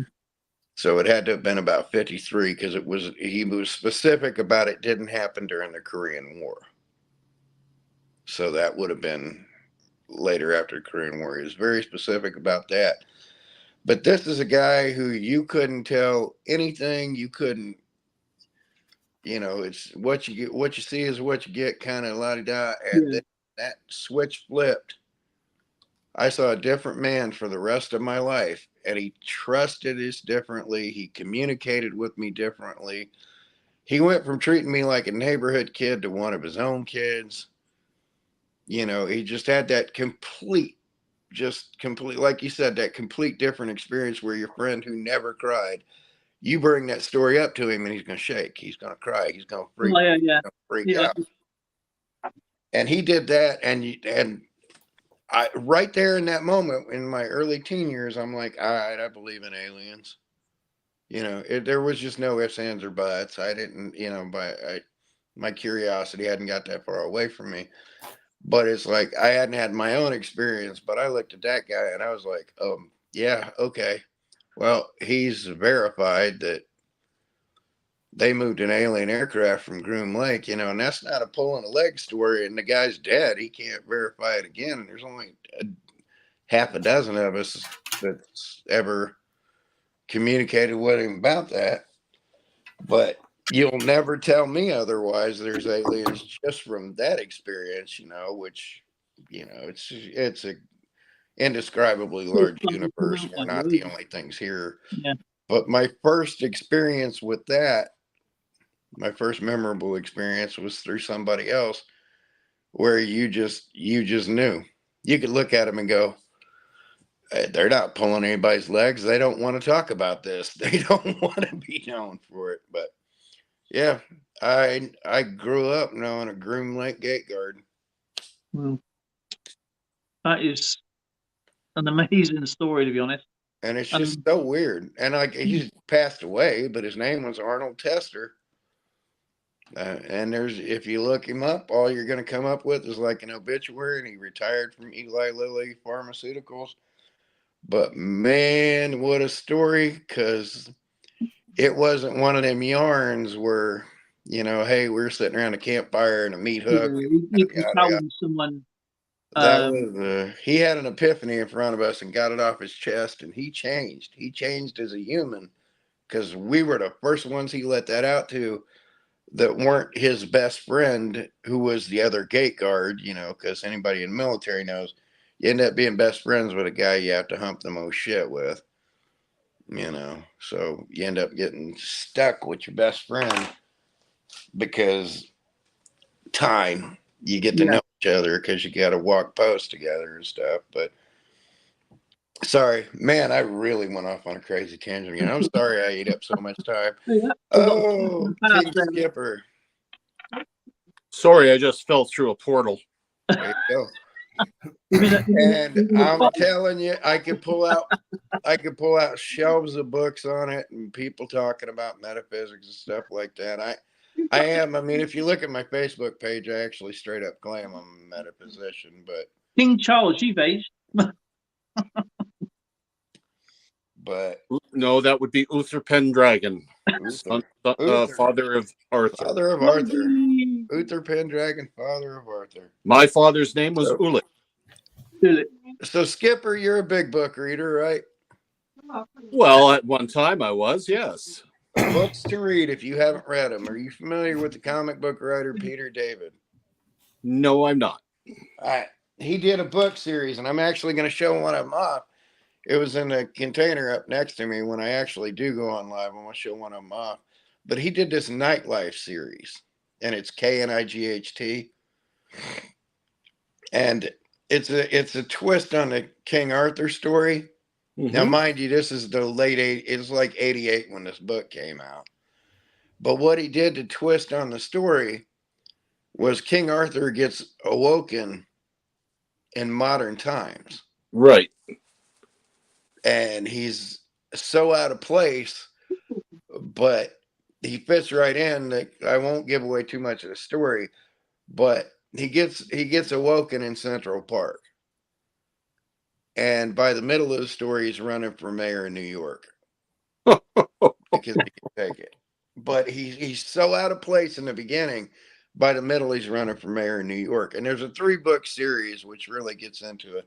But the first book, Nightlife, it is so brilliant because it's such a twist on the old story. That is. It's almost like a reverse of Connecticut Yankee and King Arthur's Court. Pretty much exactly that. If you like Arthurian stories like that, try Jack White. Yeah. And the Skystone series. I believe there's 7 books in the series. He does the best books on King Arthur I've ever seen. And then the other big Peter David book from about that time is called Howling Mad. And I'll show these when I go back upstairs. I'll show both these paperbacks. But the other twist on this one is everybody knows what happens when a werewolf bites a man. Everybody knows what happens. What happens when a werewolf bites a wolf? That's the point. What happens when a vampire bites a vampire? There you go. But They when a get werewolf bites a wolf, it turns into a man during the full moon.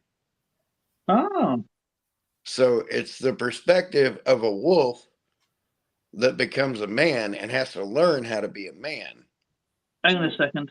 So it's a real twist on that. And it's a brilliant story because it doesn't try and delve too deep. When it tells the story of the view through the wolf, it's real simplistic. It's real black and white. It's this scent, that sight, that thing. It's real locked in. And then when he turns into a man, he's this Arnold Schwarzenegger type Terminator big thing that's just as clumsy as a newborn babe trying to figure out how to survive. And it's how he learns to be a man for 3 days of the month while still being a wolf. Brilliant story. But veer away from the metaphysics a little bit, unless I'm not looking at the chat, but unless there's a crazy thing for the metaphysics, I'll just say First, just look up Conyers, Georgia, and sand strobes, and then if you want to. So that poor wolf that turns into a man, first off, has no clue about the fact that he's now naked. No. And running around sniffing people's butts. That's basically the first chapter when that happens. That is the precept of the first chapter when that happens. It's just the Alrighty. Shall we do this wheel of names? By all means, let's do that. Say, I've put some stuff together to go on the wheel as well. Is it still open for this month? It's going to be on Monday. It's going to be the first on Monday. Yeah. Right. I can put you down now if you want. So I know it's Monday, just in case we don't see you. So that'll be on the Monday wheel then. Yeah. So there you go, Taffy. You can put whatever it is you've got on there that'll go on the Monday's wheel. What have you got? So I know it's going to be silver, so I've got a 3D. Okay. Well, then I've stuck other coins on it with the 3D. Oh, very nice. So just put like an extra or something like that. Yeah, an extra. Yeah. Okay. So you got a silver free reference basically to people who don't know what 3D is. Not a 3D coin as in not 3-dimensional. It's an old threepenny bit. Alrighty, so that's Alex and Taffy coins on for Monday. Alex has put a Mercury diamond. I'm not sure of the date. Look at the date, to be honest. So, alrighty. This is the big moment. Yeah. Alrighty. So I'm gonna do it like this because it's just easy to do this. Right. I'm gonna shuffle it 5 times. Everybody's on there. There is going. I reckon we need to invest in a wig for Dale. So when he does the wheel, so he has to look like Michael McIntyre. Oh my goodness. We've got a game show called The Wheel. We've actually got a game show called The Wheel in the UK with Michael McIntyre presents it. So we'll have to get a floppy head wig for him and stuff. I'll tell you a cool story. I actually went to see Michael McIntyre on the road shows in Bristol. All right. And my brother's girlfriend at the time used to deliver to the BBC some place in London, and she got tickets, and her friends obviously couldn't go, so me and my brother went to go, and I thought it was just gonna be normal tickets. No, these are VIP tickets. I was sat right next to Nick Knowles, Deborah Meadham, what's the name, Eddie Large, and a few other, and James Corden was 3 seats down, but on another aisle. And went up into there. They had all drinks up there for us ready. It was really, really cool. And Deborah Meadham actually came up to me and goes, do you want my autograph? I went, no, you're right. Yeah, you're right. No, thanks. There we go. You ready? Let's do it. 1, 2, 3, 4. I would ask when she asked you, do you want an autograph? I said no, but I'll have a tenner. Yeah. It's actually quite funny because Nick Knowles at the time obviously done the SOS program, so he'd done the building, didn't he, for people? Well, technically, he said he goes, I'm effectively homeless. I live in Bristol. I live in the hotel. I lived in the hotel for the last 4 years. And they said, Deborah, you own a load of holiday camps. That's how you got started, right? Yes, I still technically own quite a few, yeah. And he said, and of course he goes, you're probably the only person apart from me making money where you sat here. And obviously you have to be there for the atmosphere because there's other things going on as well. And he went, homeless, millionaire. Homeless, millionaire to Nick Knowles. He was really getting to him. So this is the last standing on this one. Yeah, so there we go. This is the first one. This is going to be the first one eliminated. So what wheel is this one? This is the last, and this is the prize wheel now. So Right. whoever's the last one on goes. Am I wiped off first? Kyle's bounced. Sorry, Kyle. Sorry, Kyle, you're gone. All right. Which Kyle? Make yourself big. You don't need to see us. Oh no, I can't make myself. Oh man, hang on a minute. I got to reach over to get that. There we go. Ready? So is the other Kyle in that, or am I the only Kyle that's on that wheel? Kyle, Silver Knight Kyle. Yep, that'd be me. Ran so And far. gone. Oh.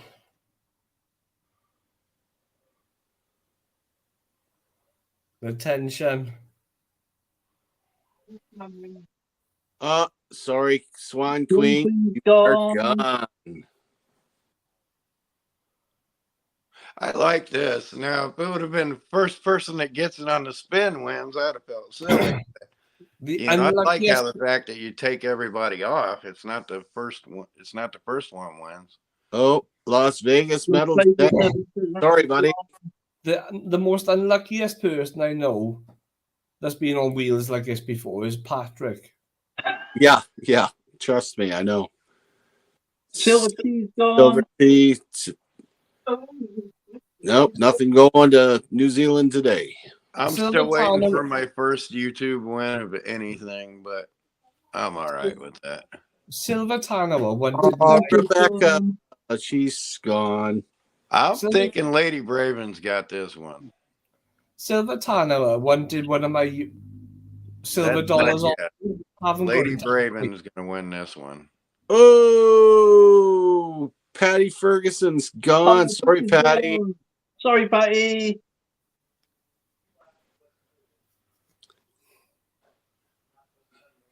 And it is. Oh, Oh, sayonara. It's down to the last three now. We have Doug Harding, John Jacobs, and Lady Braven.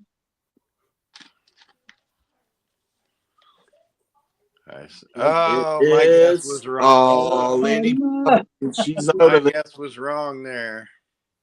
Unlucky.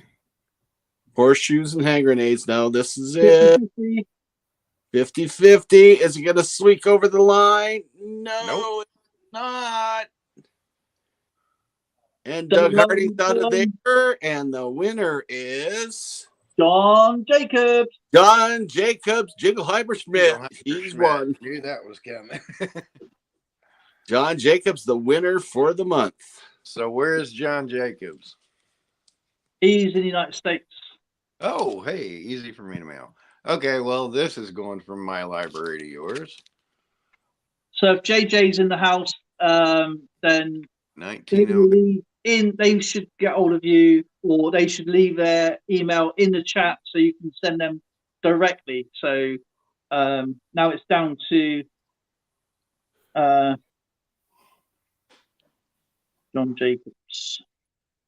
Yay, I get to send something to John Jacobs. Oh. So when I see him around, I'll let him know that he has to leave his email in the chat at some point so everybody can get hold of him for his own personal information to send out the prizes to everybody. And so thank you so much for donating this month, everybody. 11 prizes in all. So, you know, the good thing about it, though, you know, whatever you get, you can sieve through, and whatever you don't want, you can put back into the chat again. Exactly. That's a good thing out in this box. I was looking for this book the other day. Here's a couple of fun books to happen across. Original Star Wars books. But this is the one I was looking for. Ooh, Han Solo's Revenge. Splinter of the Mind's Eye. That's the first Star Wars story outside of the first movie. So, but why I had these out. There's that nightlife I was telling you about. Oh, yeah. And who's that right there? Who's that little kid? Arthur Penn. Arthur Penn's running for mayor. That little kid is the Hats of Dead giveaway. I can't Is that Harry Potter. Potter? The kid is. This is decades before Potter, but Oh. that kid is Merlin, because if you know the mythology, Oh, yeah, Merlin. Merlin ages backwards. That's right, too. Merlin ages backwards. So when he comes to, Merlin's a snot-nosed tween-age kid. You know, every 1,000 years he ages backward, and he starts back over. When he goes to infancy, he goes from that to 1,000-year-old man. So Merlin's a kid in this one. And then there's Howling Mad, where, you know, what happens if a wolf gets bitten by a werewolf. So highly recommend those books. Very different. Highly recommend those books. But yeah, I had that sitting right here next to me because, again, that was going to be in my live. Because Skip. I don't have JJ's email address. Neither do I.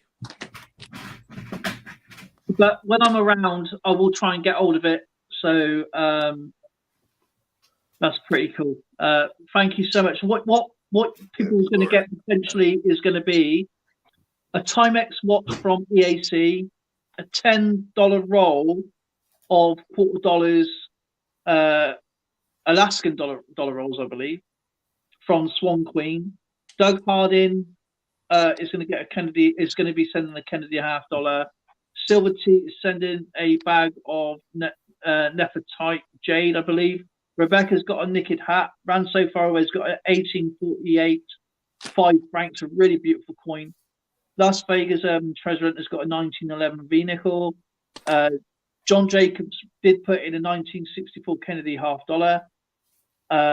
Silver Knight Kyle, or Kyle Silver Knight, has got a 1908 Rice banknote. one of the first baseball cards. Yeah, you can't. Nope, you can't have those. I try, Skipper. I try. That's all we can do. Wayne Gretzky's home address. That's what I can send you.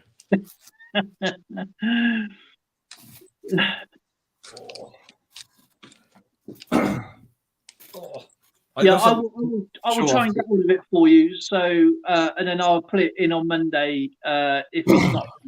So this isn't getting mailed today. Is this going to John, or is that for the Monday thing for whoever gets? You're mailing that to JJ. So this is going to JJ. Yeah. Okay. So on Monday we already have Alex with Mercury Time Taffy coins with his prizes, what he just posted in. Because obviously Carl is busy, so he works nights, doesn't he, Carl? So he actually is in. I've got something which Patrick was around when they were released. I think these are the second ever postage stamps made.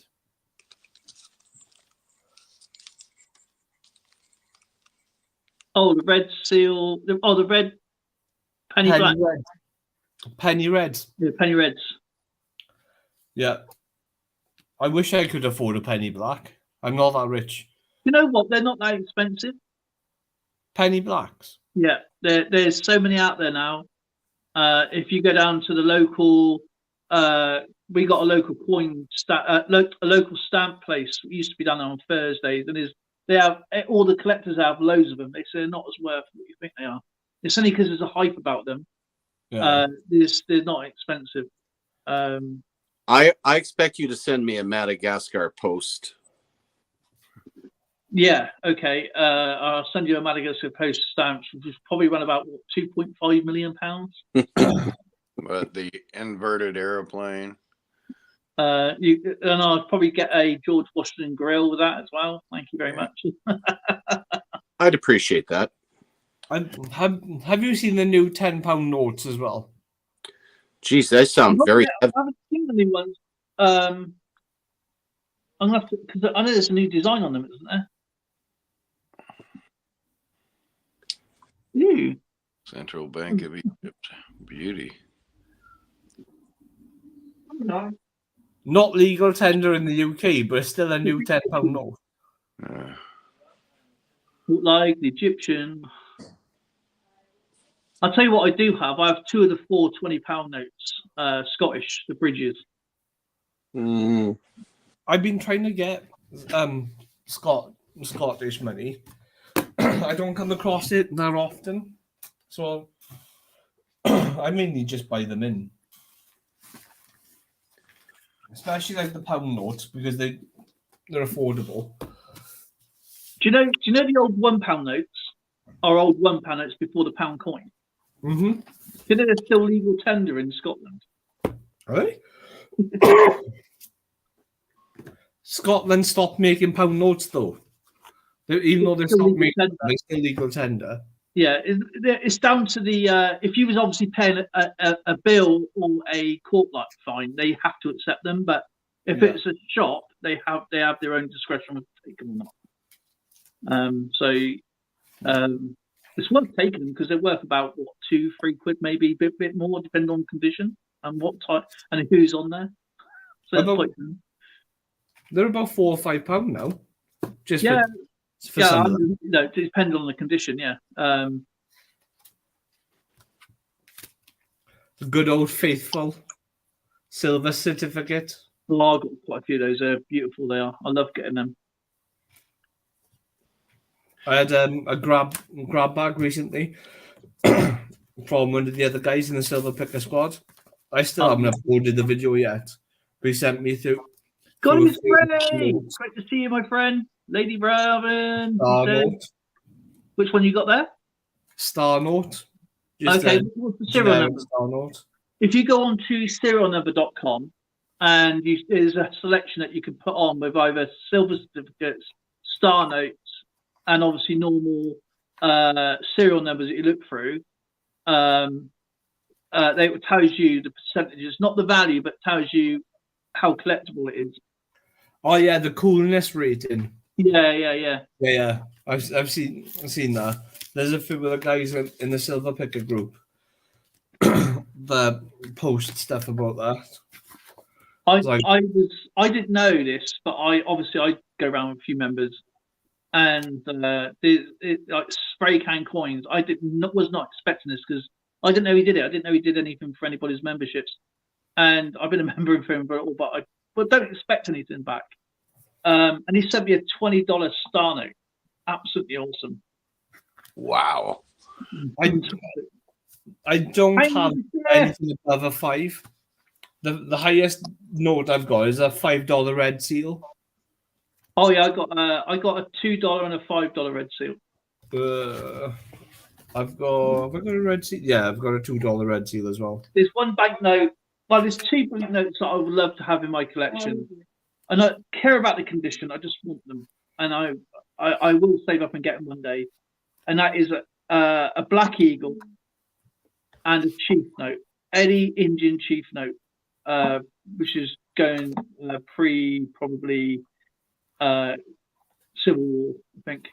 No. Absolutely, quite expensive. They're expensive though. The Black Eagle. I mean, for a cheaper Black Eagle, you're looking, I mean, a decent one, not a really good one, but I mean, just decent enough to, maybe used. Obviously, you're looking at around about $250.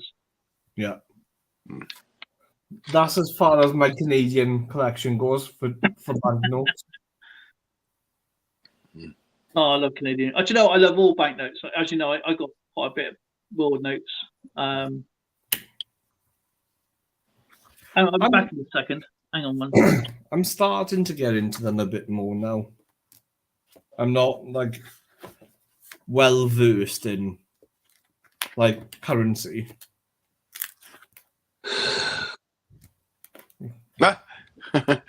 The dragon.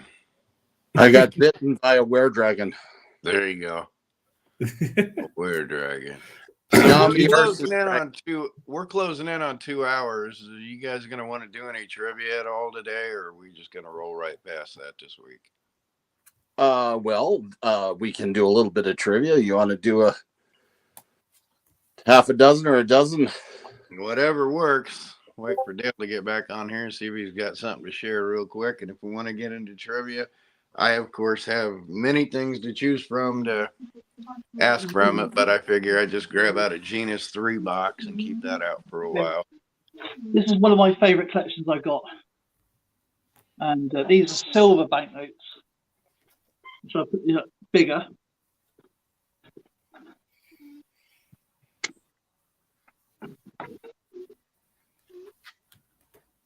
That is nice.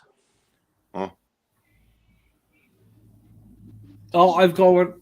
Yeah, yeah, I've got one of them ones. That's the green colour ones, isn't it? Solid silver these are. Oh, I haven't got the silver ones. I just like the designs of the old ones, though. I've got to check my laundry before I do this. Got to be careful. I don't like getting this set up because it bent. That's it. It's knackered.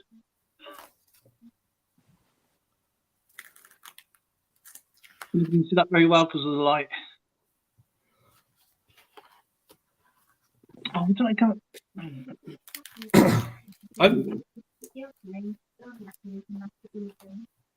They are nice designs, fair play. I've got some gold notes. I got the gold note collection as well. The gold backs.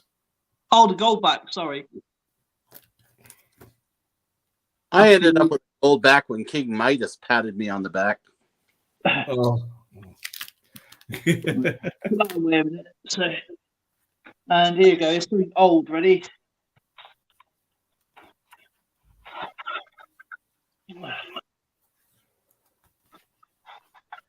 Have you got any white fivers? No, I haven't got a white fiver. Do you know what, Kyle? I was going to get one in a case, like from an antique store, yeah. And it was in pristine condition. It was about 150 quid at the time, and then they go for about 1,000 quid now. Oh, this is 1923. These are German marks. I got more here. yeah, that's when hyperinflation was around. Yeah, but it's still interesting fabric. I mean, the stamps there. It's so big. I ain't got nowhere to put them. I mean, this is 1902. I think someone uses this as wallpaper. Yeah. That's what these make. If you ever do get into carpentry and do dolls' houses, these make really good rugs. I bought a few Ukrainian banknotes just in case.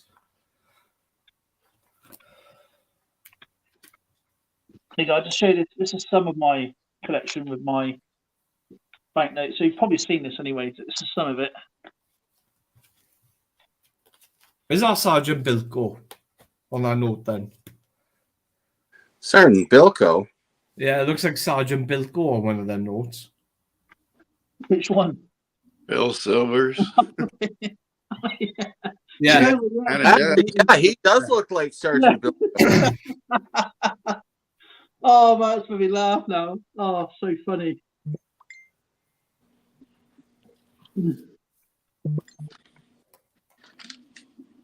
More. There's more. And these are sequential, by the way, as well. So you see the front, back, and the reverse.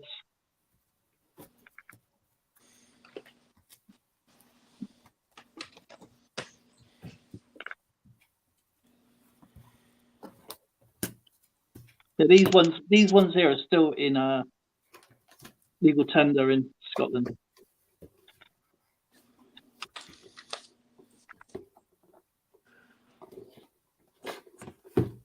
I saw a Ukrainian note as well. Yeah. No, I've got that one. I think you had the one.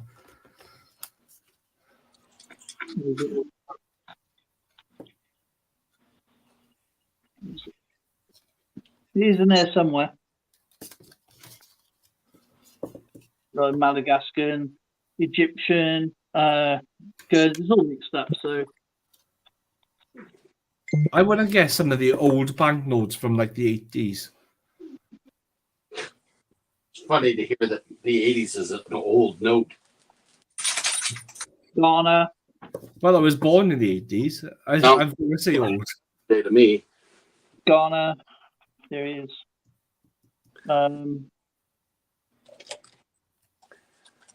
Yugoslavia.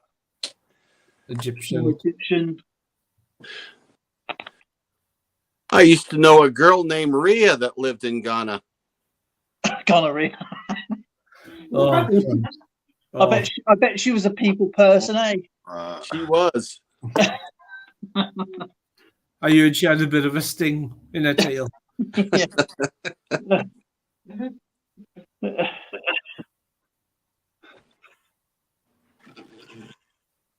I want to get more of these German town boats. I finish that collection off and then put them into. This is probably a better way of doing it, I think.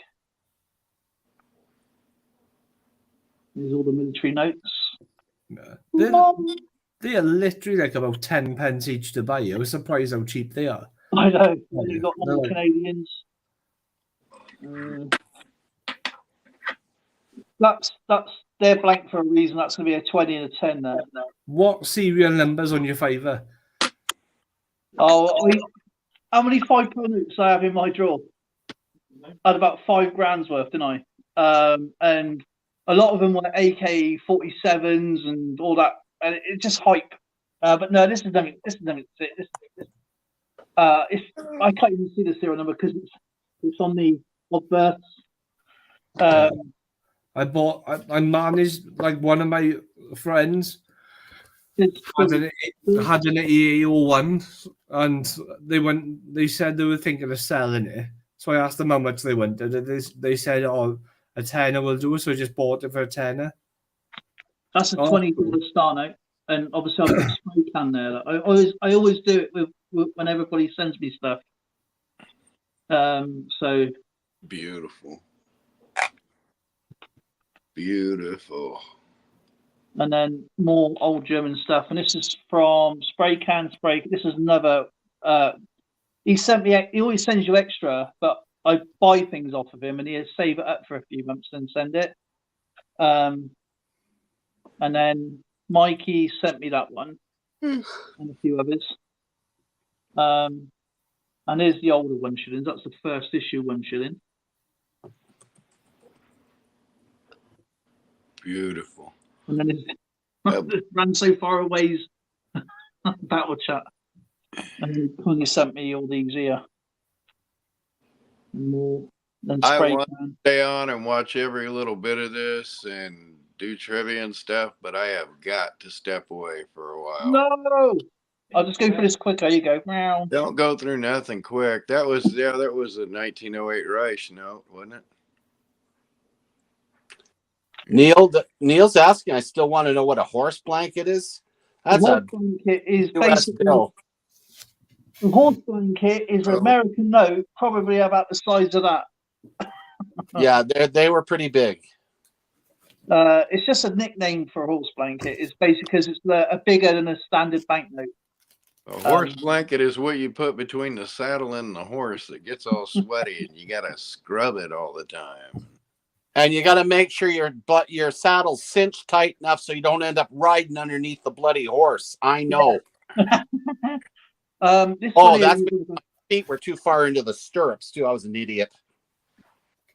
Yeah, this is 1908. That one, and it feels like doesn't feel like paper. It feels like rag. Yeah. Well, I mean, you can actually see the fibers in it. Yeah. I don't know if they'll show up on here, but this one, mind you, is pretty crisp. The other one I'm keeping is even crisper than this. But you can see the fibers in them. Mr. Marmot, 9 months with Coin World UK. Obviously, Indian, Chinese, Taiwan, Vietnam.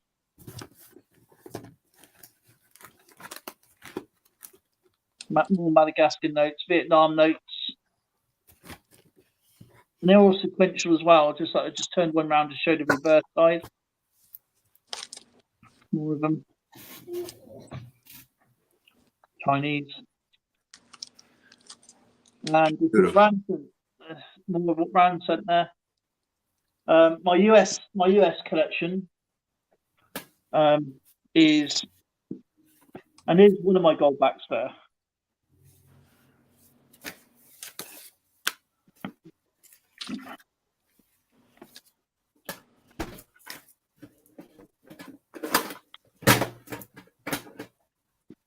Is basically, and they're in, and the thing is, they're in, I'll be back in 2 seconds. they're in state order, so, or federal order, so A's, B's, Beautiful. 12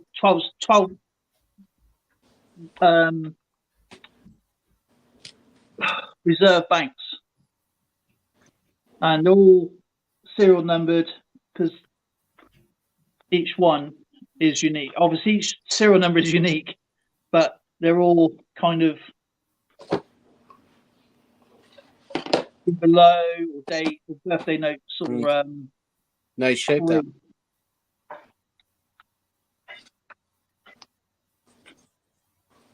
some of them there are star notes as well.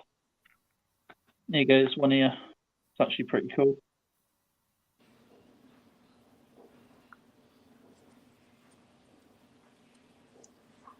A lot of fours. So that's a not a trinary. I wish I had a 2 in it though, that'd been even better.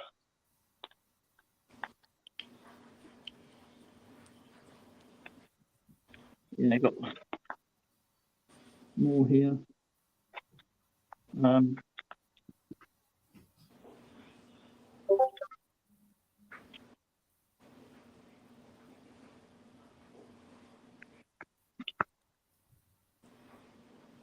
Some star notes there.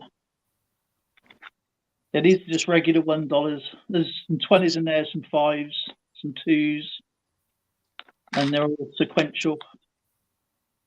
These are, I got from Sheldon, so it's all 2s. That's all $2 notes. There's all sequential notes in absolutely amazing condition. And here's me with a 20.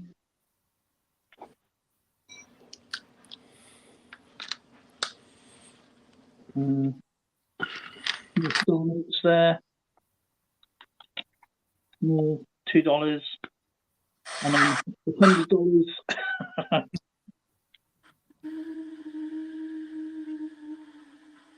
And then more gifts and spray can over time. And then more World banknotes because these are just too long. All Venezuela, and Mexico, Philippines, Egypt. I do like that one. That's pretty cool. And Greece.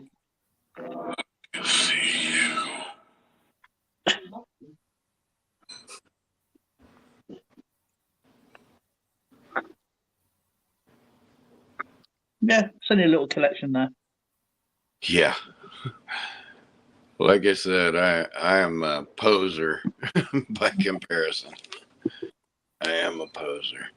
All right, I held out for a few more minutes. You want me to read a few trivia questions before life pulls me away? Because life's pulling me away quickly. Well, collection's a poor man's hobby, as they say. Yeah, beautiful stuff.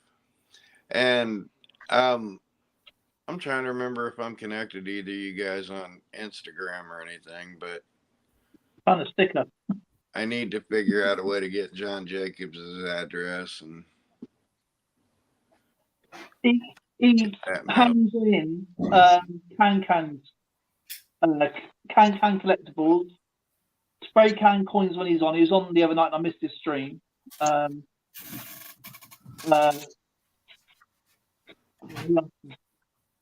think he comes in here now and then. But yeah, I'll find him and it's not a problem. I can find him quite easily. yeah. I just want to make sure I get him that because I want to be good for my word there. So you ready for a question? Mr. Marmello, thank you so much for the $2.42 from New Zealand. So, Silver Knight wants to know if he can ask a few questions here to round things off. Fire away. Got some trivia here. Who said Buenos noches, amigo, to the late William Frawley by putting a full-page photo of him in the Hollywood Reporter? Buenos noches, amigo, to William Frawley. Was that Escobar? No. Frawley, I'll clue you in. Frawley was his television neighbor. That's right. I That's don't know. right. Desi Arnett. Yep. Desi. I haven't looked at the answers yet, but that has to be Desi Arnaz. Yeah. That's strictly an American question. That's an American question. What disposable items do American parents use some 17 billion of per year? Diapers. That would seem logical. Disposable diapers. Yep. What game features Colonel Mustard, Miss Scarlet, Clue. Professor? Cluedo. There you go. What word for wages comes from the Latin word for salt, which people were once given as part of their Salary. pay? Yeah. What's that? Salary. Salary. Yep. White Mojo Wolf. What fashionable shopping avenue divides the east side of New York City from the west side? Oh, the Boulevard. What's it? Oh, Pennsylvania Avenue. no. Rodeo Drive. That's No, in that's a California. lot. That's yeah. Is it Wall Street or something like that? No, it can't be. Fifth Avenue. Fifth Avenue.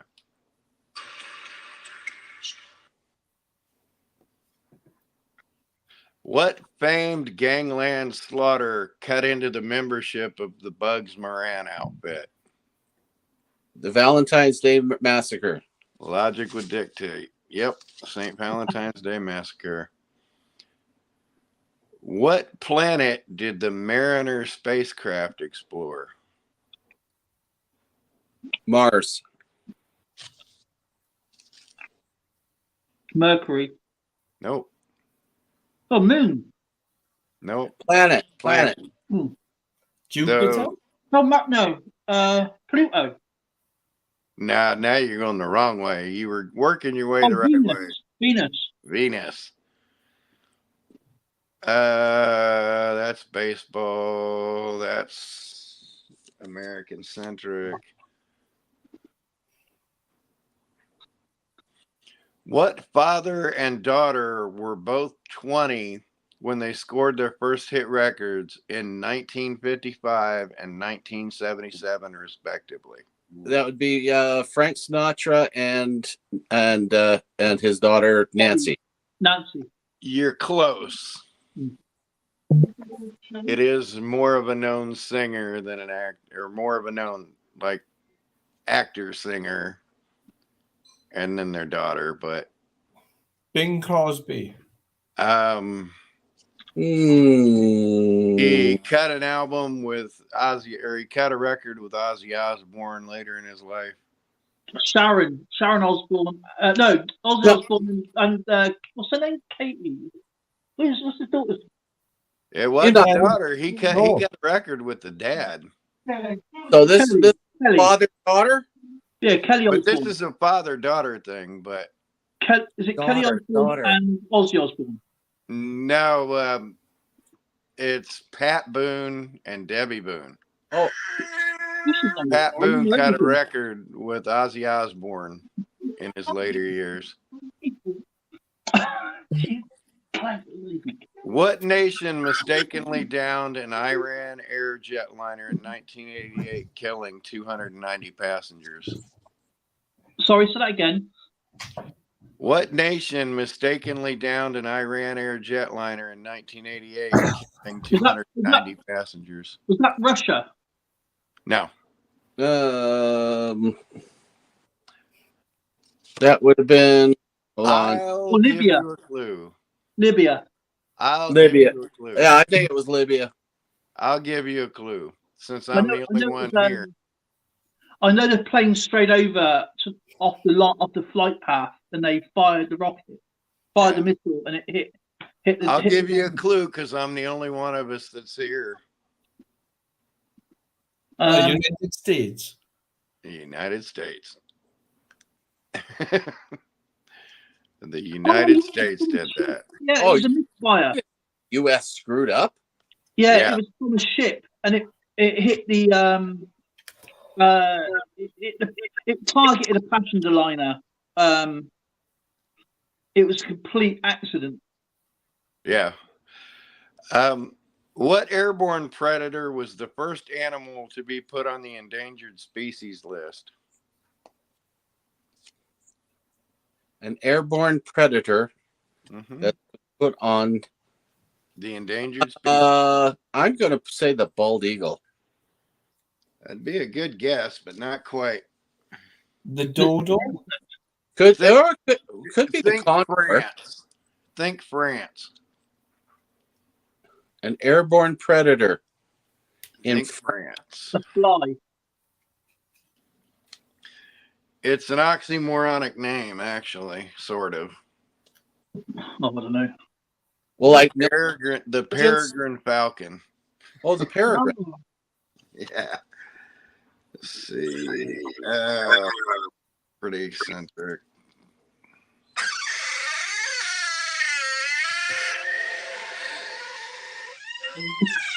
Horse. That's Skipper. What did There that you go. Oh, Who remarked Skipper on his E.T. beans. is who remarked E.T. is what I love and Poltergeist is what I fear?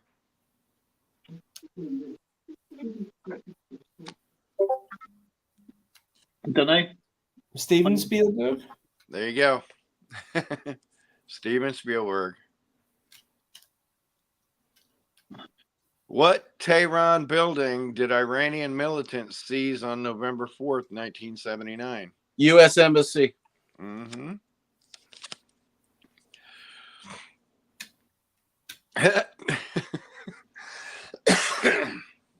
Yeah, this one kind of choked me up. I can't wait to see this answer.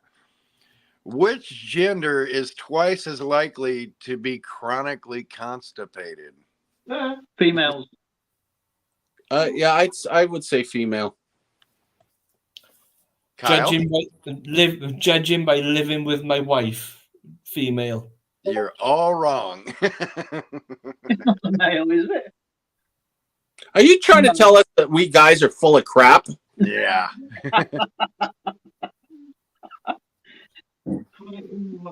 Oh, that's Oh, no, Mojo Wolf's going to come up. time sensitive. That's states.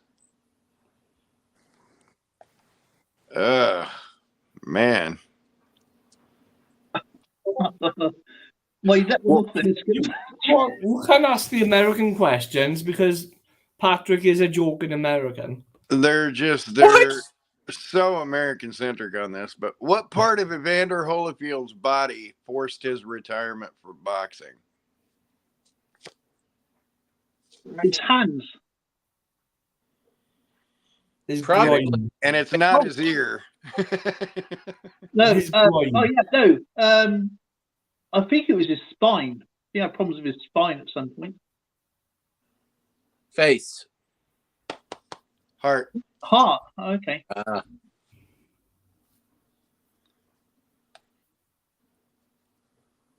What Jewish holiday saw Egypt and Syria attack Israel in 1973? Yom Kippur. Yom Kippur. What's the term for a plant that lives more than 2 years? Old. Perennial. Perennial. Yeah.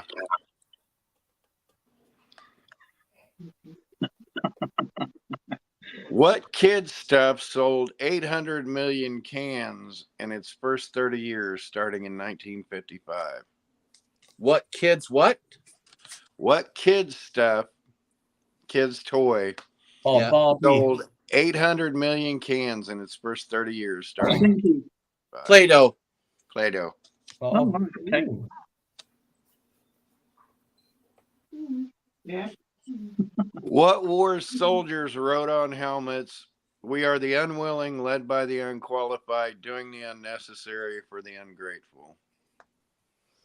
That would be Vietnam. That would be Vietnam. All right, one more card, and then I got to wrap, gents. I'm having fun, but I still got things to do, and then I got to pull off a live tonight at some point. Okay. New Jersey City is an important type of.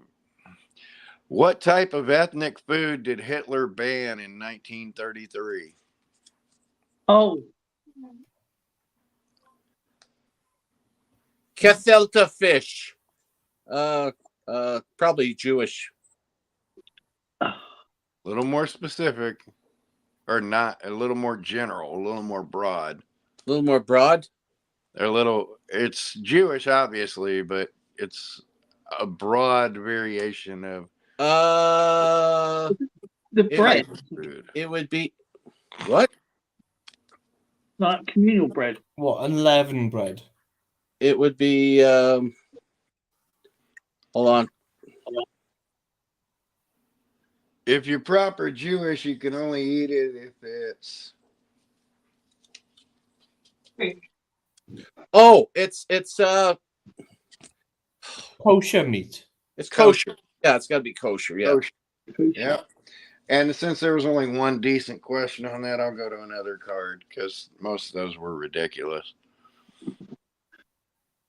What blonde's death on August 5th, 1962 was officially ruled a suicide? That would be Marilyn Monroe. That would be Marilyn Monroe. What member of the Commodores wrote at least one chart-topping song for a record 9 straight years? Lionel Richie. That would be Lionel Richie. That's. I'm too young to know that. Really, I think. Anything about music and movies, really, the actors and singers. I'm 35. I should know stuff like that. What required 1 million pounds of thrust to blast off on April 12th, 1981? Saturn V. Oh no, yeah, it's, Apollo. No, yeah, Apollo. International Space Station. No, Apollo. Apollo 17. Isn't it? Apollo 13. I actually walked on this while it was being built. Mama Cass Elliot when she stood up. I actually walked on this when it was. It wasn't the space shuttle, so that was. Yeah, the Space Shuttle Columbia. Oh, was it Columbia? I thought it was. Oh, yeah, because Challenger. Yeah, okay. Columbia I actually walked on the Columbia when it was being built 5 years before, 4.5 years before. Yeah, it actually. Columbia was Okay, the first. that would have been cool. It's Yeah, like they were using one at Cape Canaveral when they did the family tours and things like that. There was one already done. The Enterprise was already done. The Columbia was in the works. Or the other way around. Columbia was done, but they were working on them, and they actually let us walk. I mean, it was you couldn't reach out and touch anything, but they actually let us walk the center thing in between it and walked us off, as I know part of the tour. one of them was only a mock because they had to get all the characteristics right. That's why when they put it onto the Galaxy, it wasn't actually a spacecraft as such, it was a test bed. And the Columbia was the first one to go up. And the last one to, obviously, what happened to the Columbia. Challenger, yeah. Mm-hmm. All right, we'll end on a Beatles question. What California sports venue was the site of the last Beatles concert in 1966? A sports venue? Yep. I would probably say the LA Rams football stadium. I have no idea. No clue. It's in San Francisco where the Giants play. Or where the Giants. I've changed the name of it since then. Jack be nimble, Jack be quick, Jack jumped over. Candlestick Park. Candlestick Park. And on that note, I got to bow out, guys. I got a mess to clean up here before I get onto things. I still That was fun, guys. Thank you so much. If you're going to stream in a moment, if you do, just pop into my stream and then we'll come and raid you when you're all set up. Okay, it's probably going to be about a half hour with everything I got going on. I got to clear a walk path for people to get through here now because I have like 14 trivia games out at my feet right now. You were busy. And pulled the whole closet out there. But now I've got my senses. I'll keep these stacked over here so I don't have to go fishing for them. And then we can pick the trivia and we can play it. Because I always get accused of, I memorize all these. There's 6,000 per game. So if I memorize 6,000 per game, give me credit, but Absolutely. But trivia is always fun. Visiting is always fun. Now that I've got to actually write down in the calendar what time these days these things are going. So if you're coming on at 4 o'clock my time, then I actually need to do my lives on 2 o'clock on Thursday. Then I can roll one right into the other. And I'm actually going to base that on what I'm doing because now I'm doing the thing with you guys out of the UK if I come on. My Wednesday is out of London with the comic books. So my Indiana stuff is, I guess, going to be Tuesday and Thursday afternoon. So I'd like to say thank you to Mr. Marmello who sent the super chats. And Mr. Marmello, please send me your friend's address so I can send your prizes out to you, my friend. And everybody, thank you so much for being here. That's Lady Braven, EAC, Phil Guy, Neil, White Mojo Wolf, the two Kyles, and of course Skipper. Skip. Of course, we have Pack, we have Kukiana, we have Hanging with the Chef, we have many others. Inkman, LAP Coins. Who else do we have tonight? EAC, of course. Can't never forget EAC. McHammer came in, said hello. Absolutely wonderful crowd tonight. Thank you so much for joining us. And I will see you all later in Kyle's stream, of course. So I'll probably be upstairs in bed while being on your stream, my friend. So I don't know if I won't be able to pop up. I'll keep it short either way because I'm just going to show off a box of books or something and just shoot the cock and bull about pop culture because that's what I do. So thank you again, and I'm sorry I took so much time just rambling on. So, no, I'm going to check that out as well. Conyers, Georgia. Conyers, Georgian Sunblood. Is it called again? Trove. Yep. And of course, Neil's Comics and Video Games has got a stream on Saturday for. I'm not sure what time it's going to be. If he puts his time in his time, then people will know. And I mean, it's a small world. We're all on different times. I mean, when we do trivia, it's not about who's the quickest. It's about the fun. Fun. Yep. Fun. Yep. Have a great night, gents. I'll jump on chat for 5 if you want to join me, Patrick. Aye. I'm rolling out.